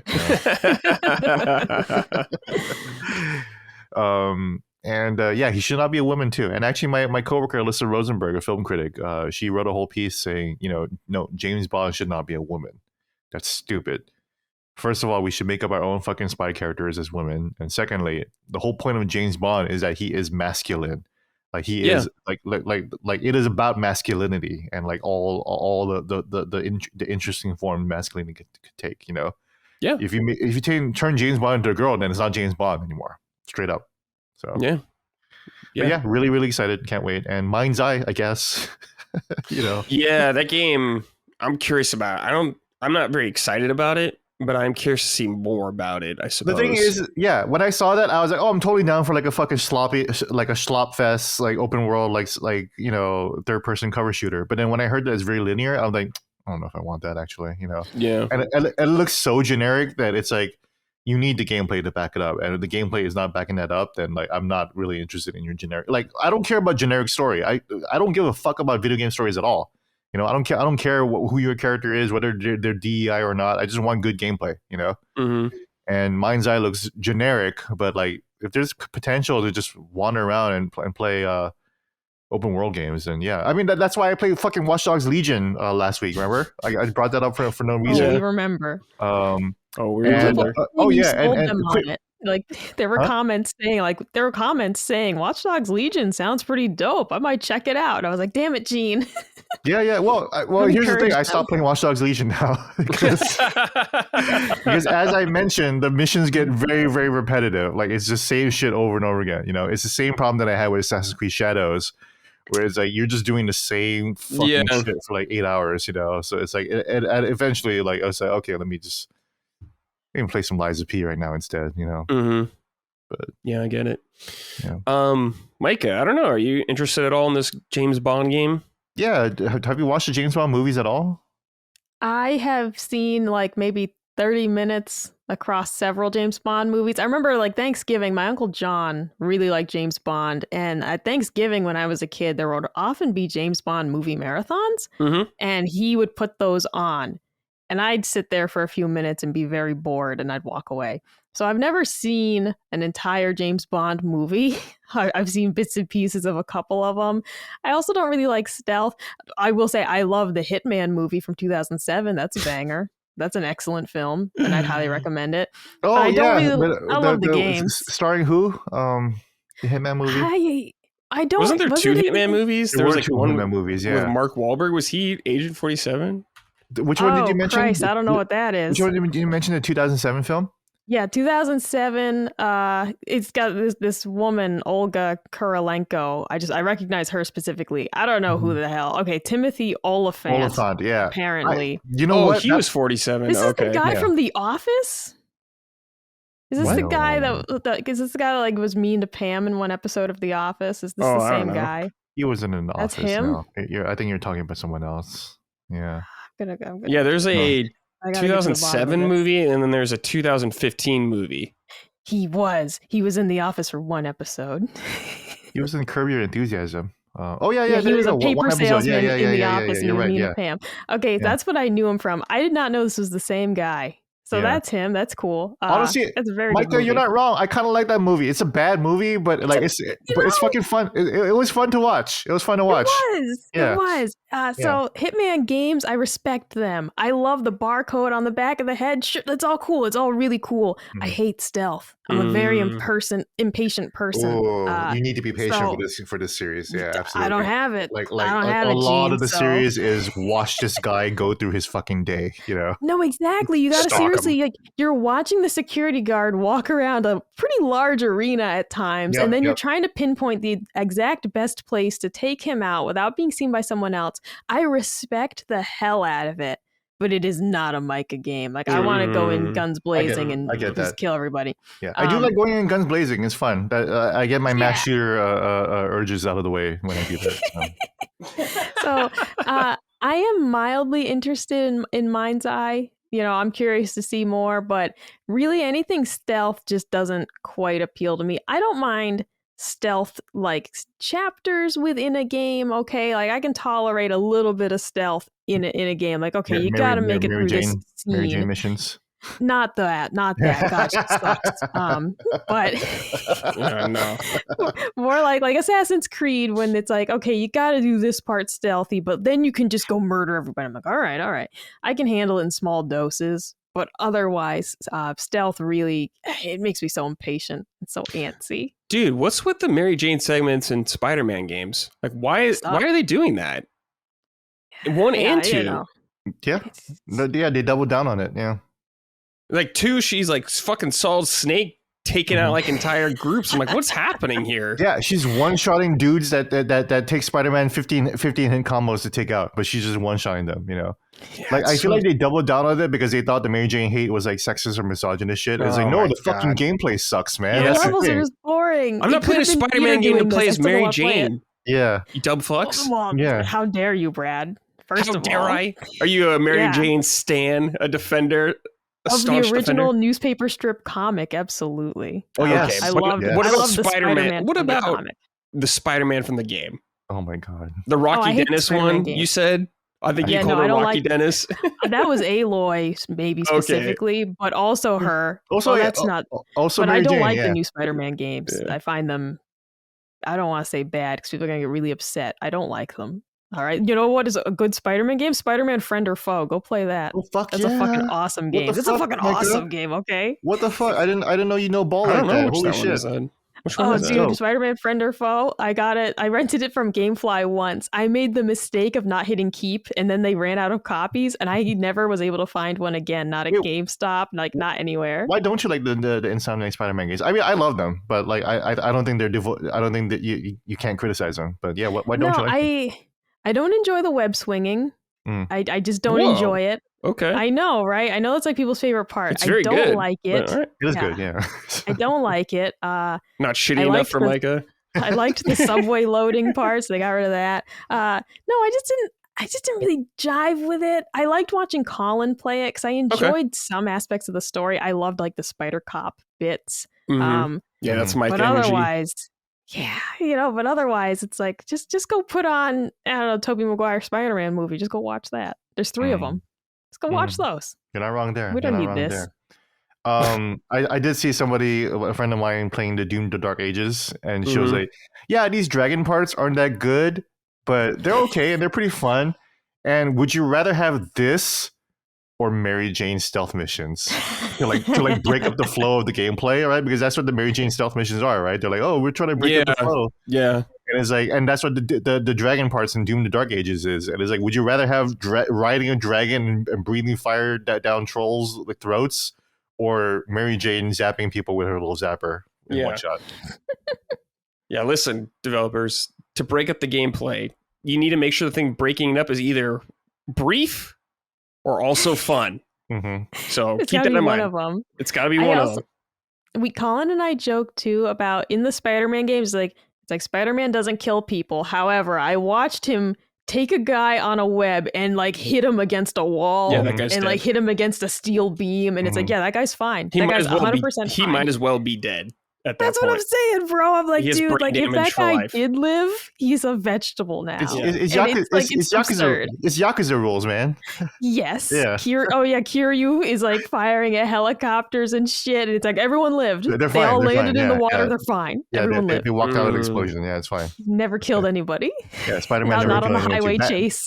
Batman Arkham, when he knocked people off the building, he's fine too. Yeah, when I stabbed someone as Kiryu with a knife like 5 times, they lived. Yeah, when I fucking shoot them in the chest with a gun, heat action, That's funny. Yeah, that's funny. Yeah. Right. The Mary Jane stealth, like even the first game, like when you had to go to the museum and you have to fucking solve that puzzle, like Jesus Christ, man. And she wasn't half bad to look at that point, so you're like, all right. That's right. She looked worse in part 2 for some reason. Yeah. Yeah, they changed her. That was the whole thing, is that they changed her face completely, and it's like, what did you do? They gave her like a big jawline or something. And people are like, women age, and it's like, bro, they don't metamorphosize, okay? Yeah, they don't evolve like a Pokemon. or some You shit. know, it's not Yeah, that yeah. dramatic. She's not fucking Mary Chew all of a sudden, you know. Yeah. Like, We're 40. Yeah. and like, can I talk about spoilers for Spider-Man 2 real quick? Yeah, you know what? Timestamp. Yeah, I'm gonna write a timestamp. yeah. I just want to bitch about the ending of what happens to Mary Jane at the end of Spider-Man 2. It's not a big deal. Okay. But I fucking hate it. Spoilers for the ending of Spider. This is not a real spoiler because it doesn't really like tell you like what happens in the story or whatever like that. But, Yeah, our bases are covered. You said it. I timestamped it. yeah, I just fucking hated it when the whole story ended with her starting a fucking podcast on Substack or some shit. she she published her book and nobody fucking bought it because she fucking sucks. Nobody likes you, Mary. You know, Jane. Nobody likes you, MJ. Nobody wants to read your words. So the next best thing you think, the next brilliant fucking idea is, oh, maybe they want to just hear me fucking talk and pay a 5-month subscription at the $5 tier. I couldn't believe it. I was like I like Spider-Man 2, but when I got to end, when I got to that ending, I was like, I don't know if I like this game anymore. Right. So spoilers, not that bad of a spoiler, honestly. It's just stupid. Yeah, it was fucking dumb. I agree. All right. We just spent like 5 minutes talking shit on Mary Jane. On the Nintendo podcast. On the week of the Switch 2, everybody. Switch 2. I mean, this is how horrible she is, okay? Yeah, exactly. This is how awful the game version of her is. Yeah. Oh, man. Not good. All right. Next thing here. Nintendo put out a overview trailer of Mario Party Jamboree. And I'll just kind of read some of the tidbits from their website of stuff that's changing in this version. Let's see. This is from their website. Become the superstar of the show on Jamboree TV, a game show hosted by Toad that is exclusive to the Nintendo Switch 2 edition. Enjoy mini games that use the Joy-Con, 2 controller mouse controls, assist a built-in microphone that responds to your sounds, and more. Connect a Nintendo Switch 2 camera and other compatible USB cameras to the Nintendo Switch system and bring everyone into the game. Enjoy Jamboree TV in higher resolution in both TV and handheld mode. Wow. There's a trailer also they put out with like tons of different footage. I think the camera is actually used pretty well in this game. There's like showing things of like people like actually like punching blocks up like they do in Mario Party. Yes. That's pretty clever, actually. That's more than I expected from them. For the mouse control, there's like, new games. There's one of them like scooping ice cream with the mouse controls, which I actually think looks pretty fun. There's like so this whole TV thing, they're adding like a Bowser mode and stuff like that. There's a new mode where you can do two players, like teams throughout the entire thing. So that could be really cool. But I think there's a carnival coaster also where you like ride on a roller coaster like Gold Saucer and shoot a bunch of stuff with the mouse. So I think this looks pretty fun, actually. What is it? I think it's $20 for the upgrade if you have the game already. But it looks pretty substantial amount of content they're putting in here. It looks like a nice big expansion. Micah, what do you think of this? Looks pretty fun. Yeah, I agree. I took little notes during the video just to kind of keep track of all the changes. And yeah, the teammate mode is cool. The frenzy mode where you only have 5 turns to win. Oh yeah, that's right. It's a neat idea. You know, Mario Party lets you choose how many turns to play, but limiting it to 5. And they're like, you get 50 coins, you get these specific items each time. That's pretty cool. It's to do like a really quick run of it. Bowser Live is the one where you're on camera and they're the movement controlled mini games, and some of them using the microphone instead. And then they specifically said like if you don't have a camera, some of these games only use the microphone. So cool that there are still new features for you if you don't buy into the camera thing. And of course, the Carnival Coaster mode is like they're trying to get to the end of the coaster with like the best time, they said. So you're using the mouse like you said and trying to clear the obstacles on the roller coaster, and then there's like mini games thrown into that, which is pretty neat. I love the idea of like clearing the obstacles like with your buddies, like trying to do that as quickly as possible to get through the coaster. And then they featured like game share at the end for playing the game locally with only one cartridge. So this is a cool list of things being added. I do think my favorite is the teammate mode, only because it was always fun in Mario Party to do like unofficial teams. Like if you're playing with a group of 4 people, it was fun to just do like unofficial teams, like it's us two versus you two, and whichever of us wins, like the team wins, right? But it would be really neat now to be able to have that actually be a mechanic in the game. And they were showing like the dice block where you're moving together and everything. I like that a lot. I think that's a really neat addition. Yeah, looks really fun to me. Gene, are you interested in checking this out at all? Not a Mario Party guy. I completely forgot Jamboree existed. So, I have no friends. I don't want to play. I can fucking barely find friends to play Elden Ring Night Rain, for fuck's sake. You think I have enough friends to play? What are you playing on? Elden Ring Night Rain? Yeah. PC. You can play with us, dude. We're playing on PC. Oh, who's playing on PC? You and Dustin? Me, Dustin, Ben, Jimmy. Yeah. A couple other people. Our friend Brandon is also playing. Yeah, we had two groups going last night at one time. Well, I would play. I forgot to mention in what we're playing because I haven't played it yet. I'm playing Death Stranding 2, baby. I did see that. Don't talk to me about that, Gene. You lucky son of a bitch. I won't. Well, I can't talk about it because I only just installed it, and it's gonna be like 5 more hours before I can fucking play because I'm so fucking busy. But yeah, I'm not gonna have any time to play Elden Ring Night Rain anymore because I'm gonna be. Yeah, the games are coming in the weird world of Kojima for the next few weeks. And hell yeah, dude! So excited. Bradley, have you been promoting your new YouTube video, by the way? Because you need to make sure you're telling people. I told people just the beginning when it launched last week on someone's side, but other than that, no. I'm very bad at that, Micah. We haven't mentioned it on Punching Up, and we got to mention it. It's excellent. It's very well done. And Bradley needs to promote this more. Sure. I think it's great, even though I haven't seen it yet. But, I made a YouTube channel, and my first video is about why I love Death Stranding. So I put that up there. My channel is Bradley Ellis Games, if you just want to watch that there. It's the only video I have right now, but I'll be doing more. I'm working on the second one right now.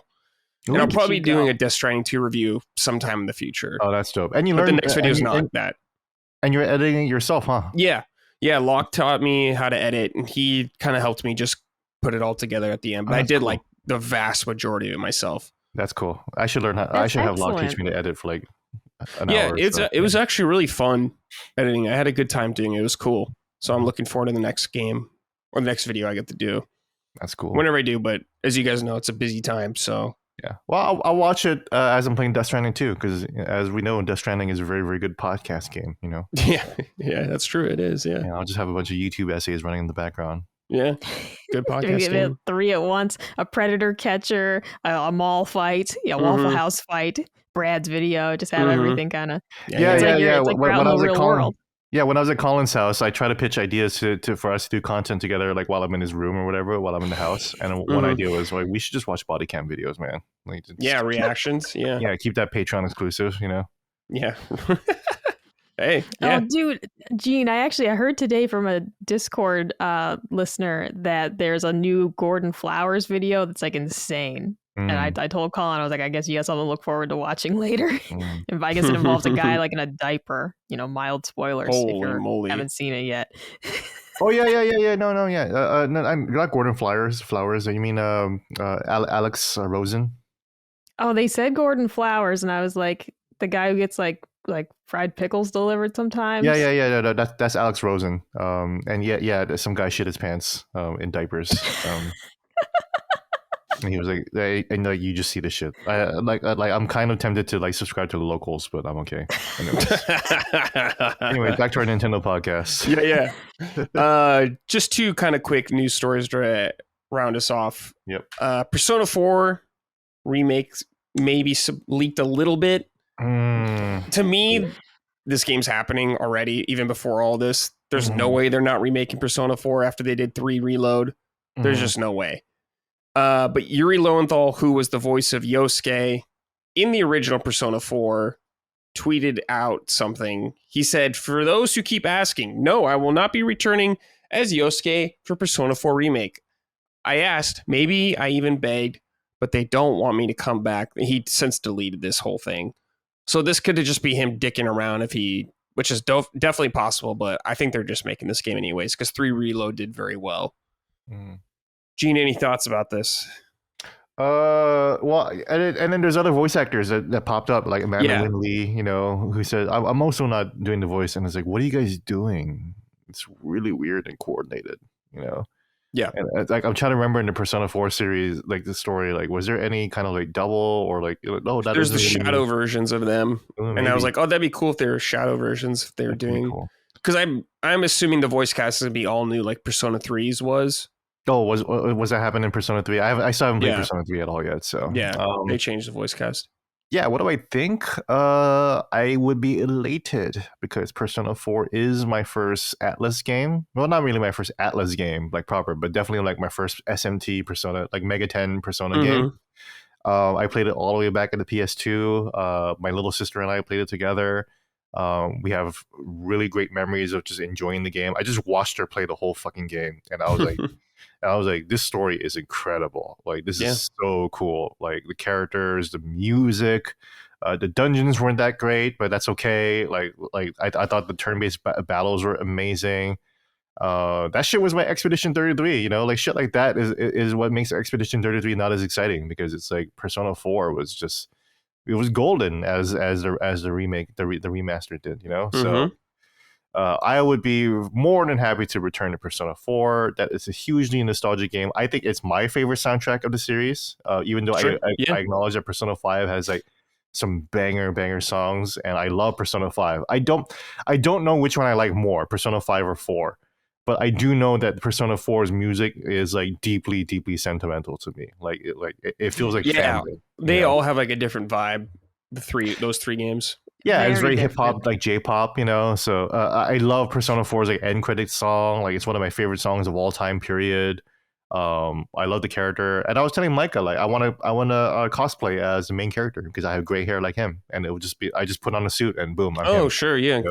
You got the glasses. Yeah, I already have the glasses on. I just like maybe just white it out, give it do the Gendo pose, you know. And that's it. But yeah, really excited for this one. If it happens, I have to imagine now at this point they're going to announce it at SGF. So, yeah, I mean, it could be announced that early, I suppose. I don't know. Yeah, Atlas. Yeah. Oh, but the Jeff Keighley tweet didn't show Atlas in the brand. Oh, okay. Yeah, it showed Sega. So maybe not then, huh? Yeah. Maybe not. I think it's a little too early, maybe, for that. Yeah, maybe. But it's. Not, yeah. I think I could see it being announced next year because Sega. Yeah. 3 just came out last year. 3 did just come out last year, but I mean, you never know. Again, Sega's been really good about pumping out like games really quickly. So they have. Maybe they just whip this one up real quick. You know, who knows? Yeah. Well, here's hoping. That would make it really exciting for me. That'd be cool. Micah, are you gonna play this if it happens? Or are you gonna watch Colin not play it and not finish it as well?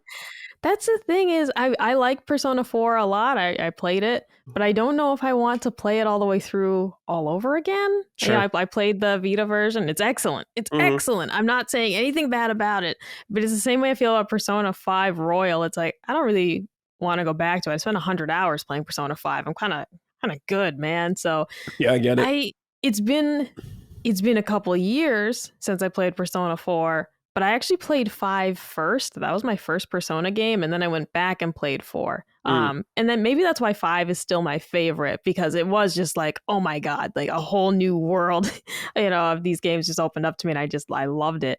But I don't know. I truly don't know if I would want to play it again. Now, I probably would buy it to support them. But like for 3, when I played the 3 portable, version on Switch, that was great for me because I never played 3. And I was just like, perfect timing. I never got around to playing this. So here we go. I'll probably play it. I'll probably at least check it out. Sure. I don't know. Like if I'd finish it all the way through again. That's I want to support these remakes. I'd probably check it out, but I don't know if I'd finish it all right away. It's a long ass game. It's really good. Like, and I highlight, like, the soundtrack is great. We had some of the songs from the soundtrack on the playlist for our wedding. Okay, so like we really like it. It's excellent. But I do hesitate to return to such a long game all over again. But it would be nice to own a copy of it on a more modern system, because I only have like my Vita copy. And any day now, that Vita battery could just like balloon out like a Capri Sun. So I may as well own it on something I could play it again if I wanted to. Yeah, definitely. Okay, final story right here. Also maybe another leak. This one got me really excited. This is from my Nintendo News I'm reading this from. But the director of Final Fantasy Tactics has reposted the State of Play announcement that was just announced today for us on Tuesday. So Sony did say they're doing a State of Play tomorrow on Wednesday. And so let me just read this whole story. The long-rumored Final Fantasy Tactics remake could be just around the corner, as the director behind the original Final Fantasy Tactics, Yasumi Matsuno, has reposted the PlayStation State of Play announcement and subsequently deleted the acknowledgement. Ooh. Mr. Matsuno isn't the only employee from Square Enix who has done this since the announcement went live this afternoon. The State of Play presentation begins at 2 p.m. PT tomorrow. So this has been a long rumored thing. This was in the NVIDIA leak years and years ago. Please let this happen, dude. Please just let me be able to play Final Fantasy Tactics on a modern platform, for God's sakes. If it's just a remaster, if it's a remake, I don't give a shit. Just give me this fucking game. I'd be so excited only because that game has been recommended to me a bajillion times. Oh, you're going to love this game, Micah. But I have no access, you know? So it's like, please let me, because I've had it recommended to me so many times, you know, by very well-meaning people, but it's like, but how? You know? So please, just do this. Yeah. It's very suspicious. It's not just that they reposted it and they deleted it all. This is I swear to God, though, if it's something else, I'm going to be furious. I mean, if it's a new Final Fantasy Tactics, I'll take that as well. I don't give a shit. Just bring Final Fantasy Tactics back. If it's not tactics related at all, if it's if it's not even in that ballpark, if they were just retweeting it, like, I'm just going to be very upset. Gene, any hope for this? Yeah, I love Final Fantasy Tactics. I'm not that I will be happy for a re-release, right? 1,000%, and I'll get it. But I'm not gonna play it. Sure.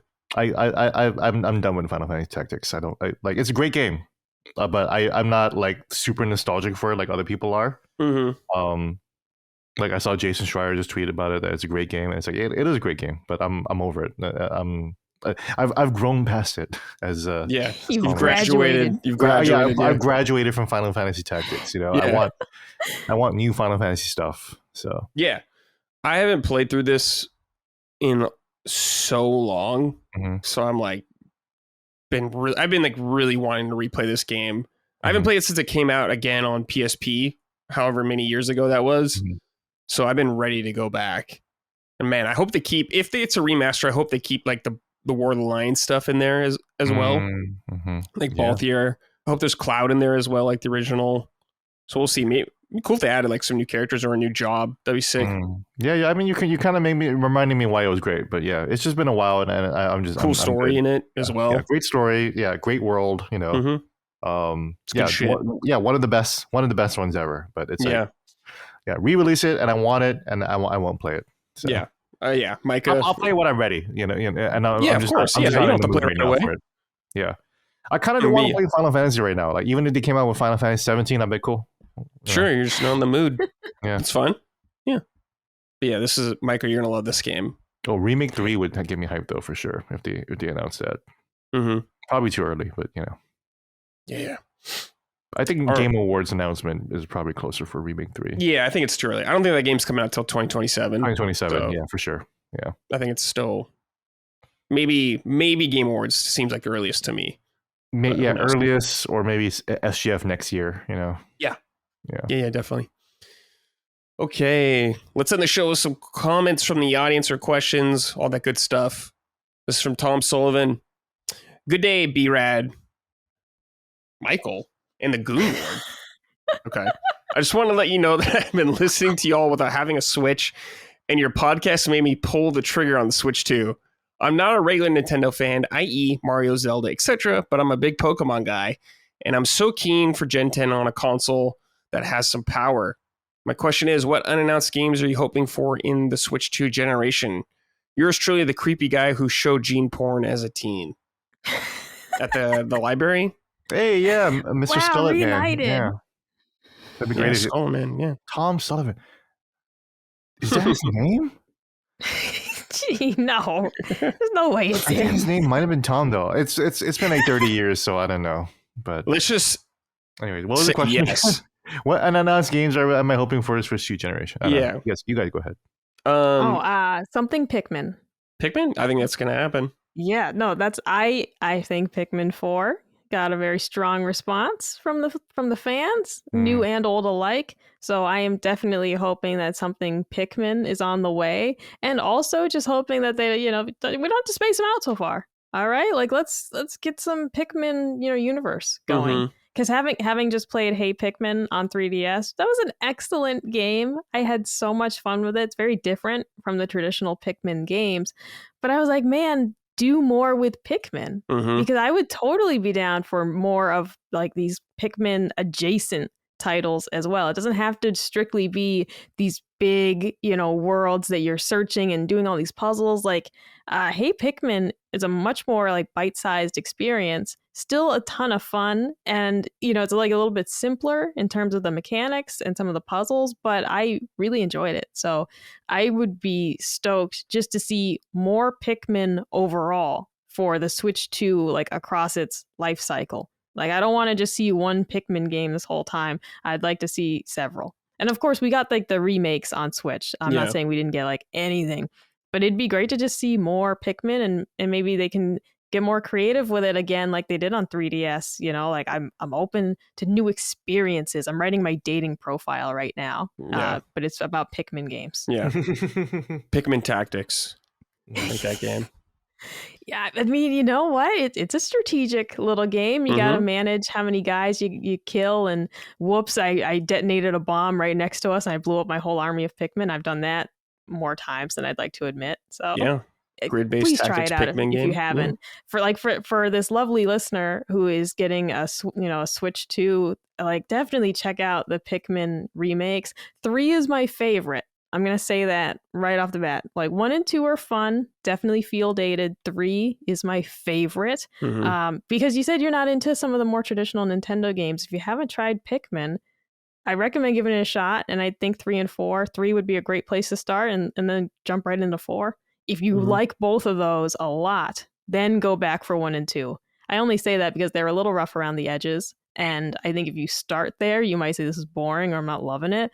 But if you start with the more modern ones, I think you'll have a lot of fun. And if you super love Pikmin, like I fell in love with it, then you'll appreciate the older games for what they are, and still enjoy them. I don't know, Gene. Like, obviously, you want Xenoblade or Xeno, whatever they're gonna do. Obviously, yeah. It's hard for me to even say. Like, obviously, Smash 2, of course. It's hard because like we know that stuff's gonna come. We know there's gonna be a new game, like Xeno something. There's gonna be a new game from. There's gonna be a new Smash game. Well, yeah, I think there will be a new Smash game, but I'm trying to think like something that's like less predictable, maybe. Yeah. That's what I'm trying to think. Like, God, I don't know, man. Definitely Star Fox, obviously, but that's also predictable for like a missing choice, right? I mean, that's the thing. Nintendo's been pretty good about like updating their IP. It's always Star Fox and F-Zero that always gets to shine. But it's like, we already got a good Kirby, and the Kirby game is going to be up. The Kirby game is going to be updated for Switch 2, which I'm pretty excited about. Forgotten City. What else? Fire Emblem for all the RPG kiddos and Micah, right? Yes. Yeah, you play Fire Emblem, right, Micah? Oh yeah.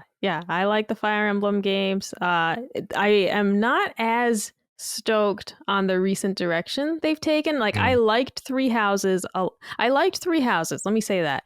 It's kind of like Persona Light in terms of like they give you some like day-to-day interactions and stuff to do. I hate that. I liked that. A lot of people didn't. And then with Fire Emblem Engage, they kind of removed that, gave you this kind of weird hub space to do stuff in. I didn't like Engage as much as Three Houses.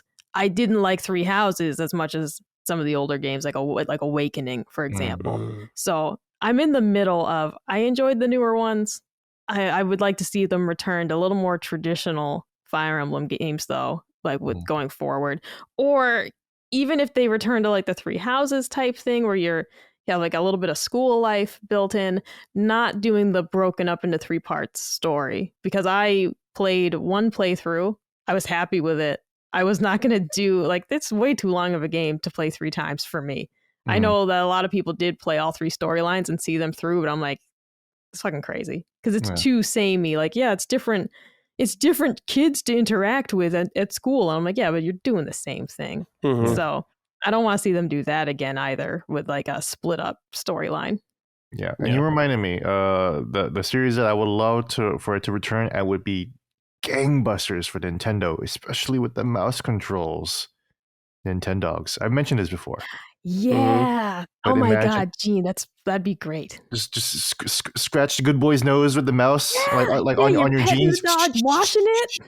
Yeah. You can walk it around. You can do all kinds of crazy things with the mouse and the Joy-Con movements and everything like that. Touchpad, like the touchscreen, like usage too. You can just do that too if you want to go handheld. Like they could go bonkers with the amount of things you can do. And like imagine like what if they can like match like the fur vibrations or whatever. I don't know if you can do that, but yeah, Nintendogs will be huge. Elite Beat agents, bring back the old fucking Kid Icarus. Kid Icarus. No, we don't want that one. We still don't want that one. Keep it on the shelf, Nintendo.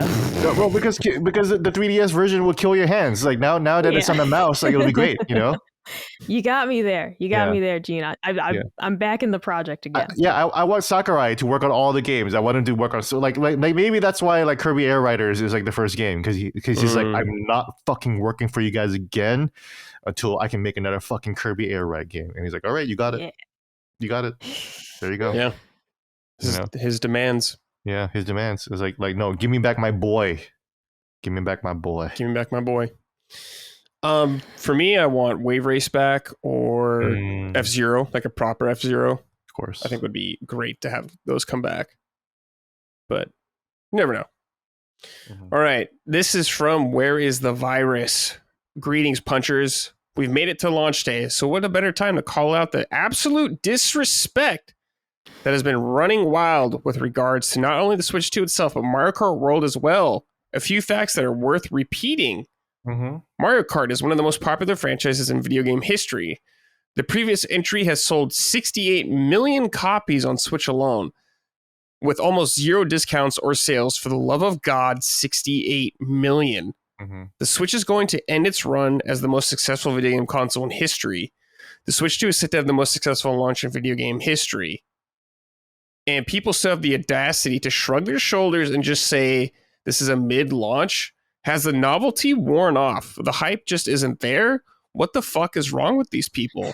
Apologies for the lengthy glazing session, but the fact that so many are still completely sleeping on Nintendo dominance in the industry is crazy. I don't understand it. Like Tom Warren and like a bunch of other people saying, I'm not, this is like the least excited I've been for a Nintendo console. I feel like there's no hype for it. And it's like, dude, they are launching with literally, other than Smash, literally the perfect game to launch with, other than Zelda 2, right? And it's like just say you don't like Mario Kart, and so you're in the minority then, Yeah, I'm that meme of like the guy standing up in a meeting. That like the old timey like painted drawing. I think it's like a farmer or something, and that's me just because I'm like, I'm really excited for Switch 2. I don't really like Mario Kart that much though. So I'm just kind of, I'm the guy standing up being like, yeah, I don't really care about Mario Kart. I'm waiting for the games I'm interested in to arrive. Yeah, I mean that's the thing though. Like a lot of hardcore folks don't like Mario Kart, and it's like Mario Kart's not for you, man. Mario Kart's for the rest of the world, baby. It's not for people without friends. No, it's a single player game. So that's why I mentioned Mario Kart single players. I know I'm not into it, Gene, because then it's like, oh, Donkey Kong's like pushing my shit in right now, and it's like bullshit. Okay, that should be like my friends who are doing this to me, not him. I played Mario Kart World, the open world, vibing out in the open world, and I had a good time. And that's what I made a point in my preview. It's like in a world where Marathon is refusing to have a solo queue. Elden Ring is like almost impossible to play solo. Split Fiction, which is one of the best games of the year still, and an excellent game, impossible to play single player. And here comes Mario Kart World, and it has every single feature. We're having plans to do this, and we're having plans to have this fucking content. No, Mario Kart World has it all immediately. Yeah. So it makes no sense that people are like, oh, Mario Kart World is mid. I was like, this is like a fucking like 5 gigaton game dropping. This is like GTA 6 divided by 3, I guess, you know? This is massive. I don't understand why people are like, oh, Mario Kart is mid. And it's like, just say it's not for you then, you know? That's it. Like no, Micah. yeah, you because I've been, yeah, I want to say I've been very honest in just saying I'm not saying that the game looks bad. Mhm. I just don't think I'm gonna get $80 worth for me. Mhm. Like I don't think I'm gonna get $80 worth of playtime for me personally. Mhm. But I definitely think the game looks cool. I just don't see myself actually getting my money's worth out of it and feeling like, yes, this was a good, smart purchase with your adult dollars. I just don't feel that way about it currently. Yeah, Currently, and millions of I might people end still up play, picking it up. and millions of people still play Mario Kart 8 to this day after 11 years. Oh, yeah. You know? So Yeah. like they have spent more than already spent more than $80 on Mario Kart 8 with the booster Well, course yeah, pass. you know, I So, could pick this game up 3 years from now if I have an itch for it, and definitely get my money's worth because we're going to be playing it for a long time, I assume. mhm. Yeah.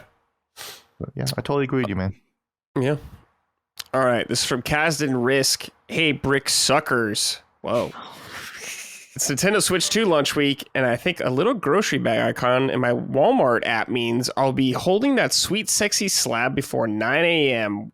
Wahoo! Brad, say it like Mario, like you mean it. All right.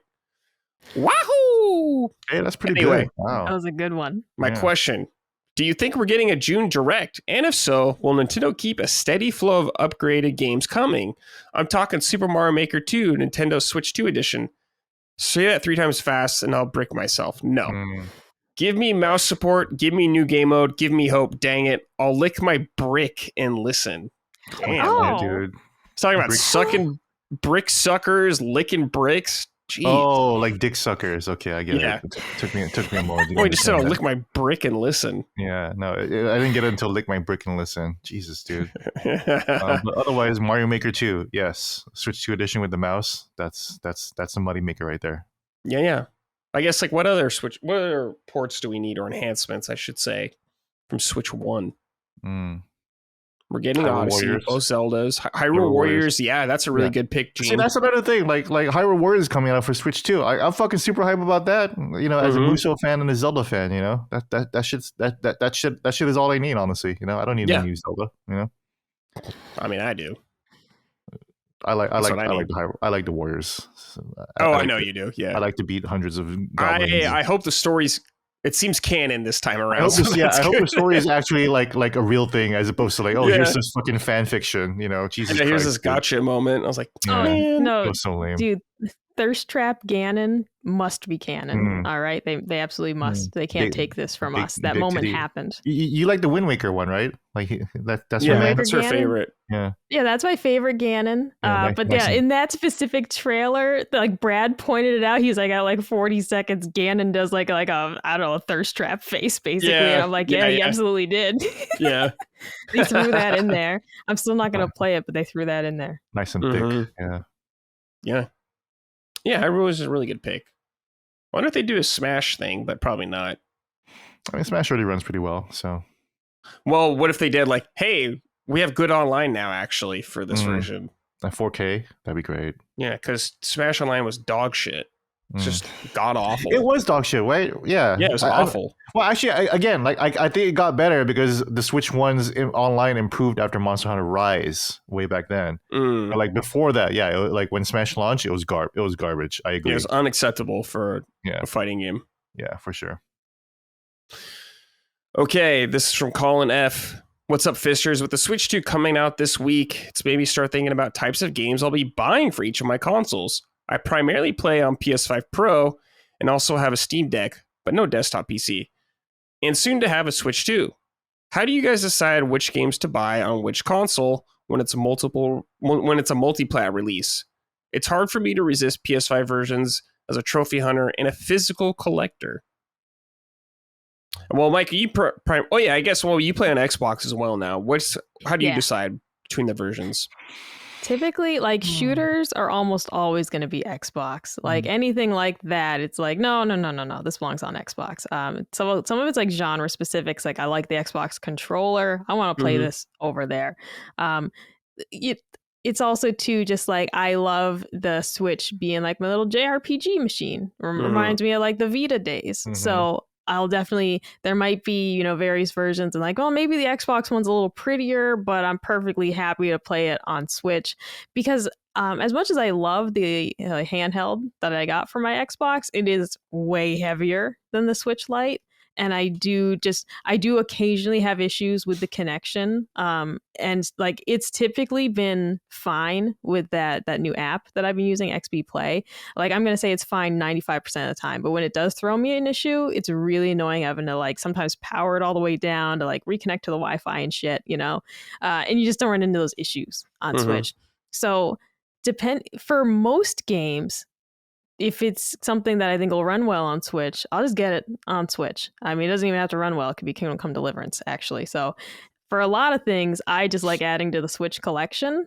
And that is my preferred place to play, much like our listener prefers PS5. It's like, yeah, and I typically will buy things on Switch with exceptions, of course, of if it's even available. Something like Metaphor, I was like, well, I get it for Xbox.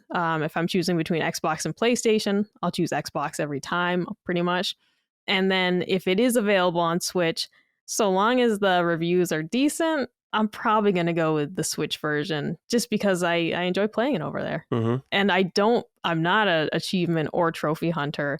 So those things just don't factor in at all. And that adds to why I'm like, yeah, just get it on Switch. You may as well. Sure. What about you, Gene? You play on a variety of devices? I sure do.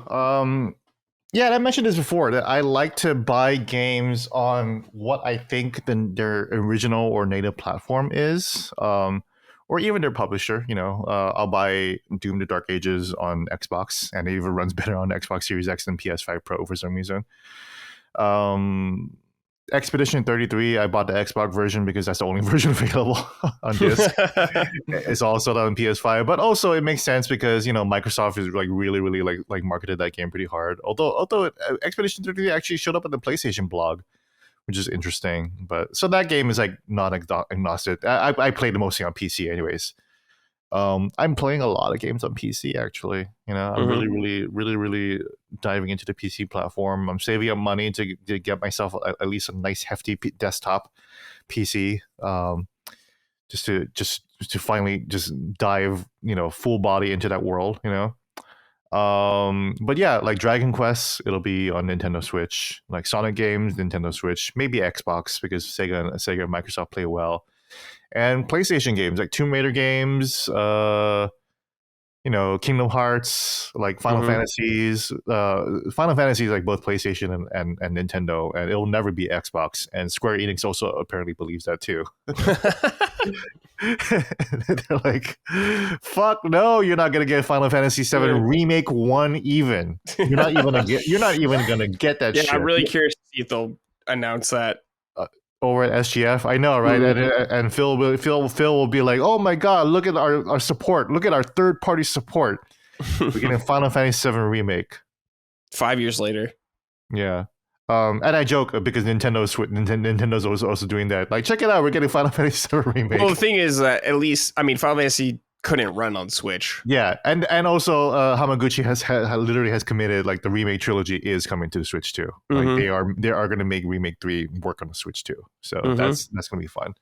So yeah, so like Final Fantasy Remake Trilogy, I am definitely going to replay the whole thing on the Switch too. That's going to be fun.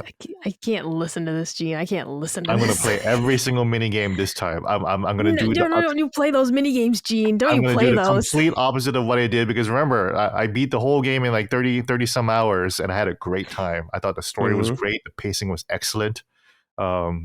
But Colin played everything like you know, in his mental illness way, and he had a good time. But it was hanging out with Chardley. Yeah, with Chadley and everything like that. I love Chadley. Chadley's my boy, you know. So I'm gonna do all the Chadley stuff. It's gonna be a Chadley only run on a Nintendo Switch too. Xbox games. Like kind of like Micah, like a lot of shooters, you know, because the Xbox controllers, like a lot of PC games that I think won't run on my PC. I'll play on the Xbox instead. You know, because Xbox is, you know, we make fun of their weird platform approach, but you know, it's pretty fun to have cloud gaming and everything like that too. So that's pretty much where I'm at. Yeah, for me, I play pretty much every multiplayer game. I play on PC. Just that's where I played. It's easy to talk to my friends on Discord, and mouse controls I prefer for like any shooter greatly over controllers. I gotta be honest, I haven't played my Xbox, I think, in almost a year. I just haven't played anything on it because I don't know. I don't need to because I have a better PC than my Xbox. So it's like, okay. I get it. Yeah. Like JRPGs, I like to play on PlayStation just because of like that history, playing on PS1 and all that stuff. That's just where I've been playing them for decades. So that kind of feels at home for me. Final Fantasy. Yep. Yeah, it feels at home for me there. Yeah, for sure. I get that. And for Nintendo, it's mostly like, obviously first party I play in the most. If I played handheld more, I would play on Switch more, but I just don't ever. But sometimes I'll play like some older games on Nintendo. I'm like, yeah, Castlevania feels good on Nintendo and stuff like that, the old ones. So I'll play it often there. But yeah, that's mostly how I do stuff. Like nowadays, like I'm playing on PC a lot right now. Yeah, like if there's a new Mega Man game, I'm buying the Switch 2 version. I'm not playing I'm not playing that shit on PlayStation. Although I did love Mega Man. I did love Mega Man 8 on PlayStation. Yeah, 2, one. I think. There's one. Oh, one PlayStation 1. Yeah, that's right. Yeah. It was on PS1 and Saturn. Yeah. Oh, yeah, that's right. Yeah. And Legends and all that stuff. Yeah. It's interesting, but yeah, it's mostly PlayStation, PC, and X and Switch. Yeah, same. Xbox is definitely like kind of like they don't want to sell games. So, yeah, I mean they don't care, so it's like all right, off, like like, okay. I'll buy them then, Yeah, exactly. All right. Although I have been playing a lot of Xbox this year, Dark Ages, Expedition 33. Oh, sure, yeah, I get that. And I guess that's it, but that's more Xbox than I played in recent memory. So yeah, I can't play Doom without a mouse. I like couldn't handle controller. Yeah, no, I get you. That's it's my boomer brain. I'm like, it's hard to walk in without the mouse and key for Doom. Yeah. I like playing controller, but I totally get it. Oh yeah, sure, yeah. I get it. It's nice. There's options.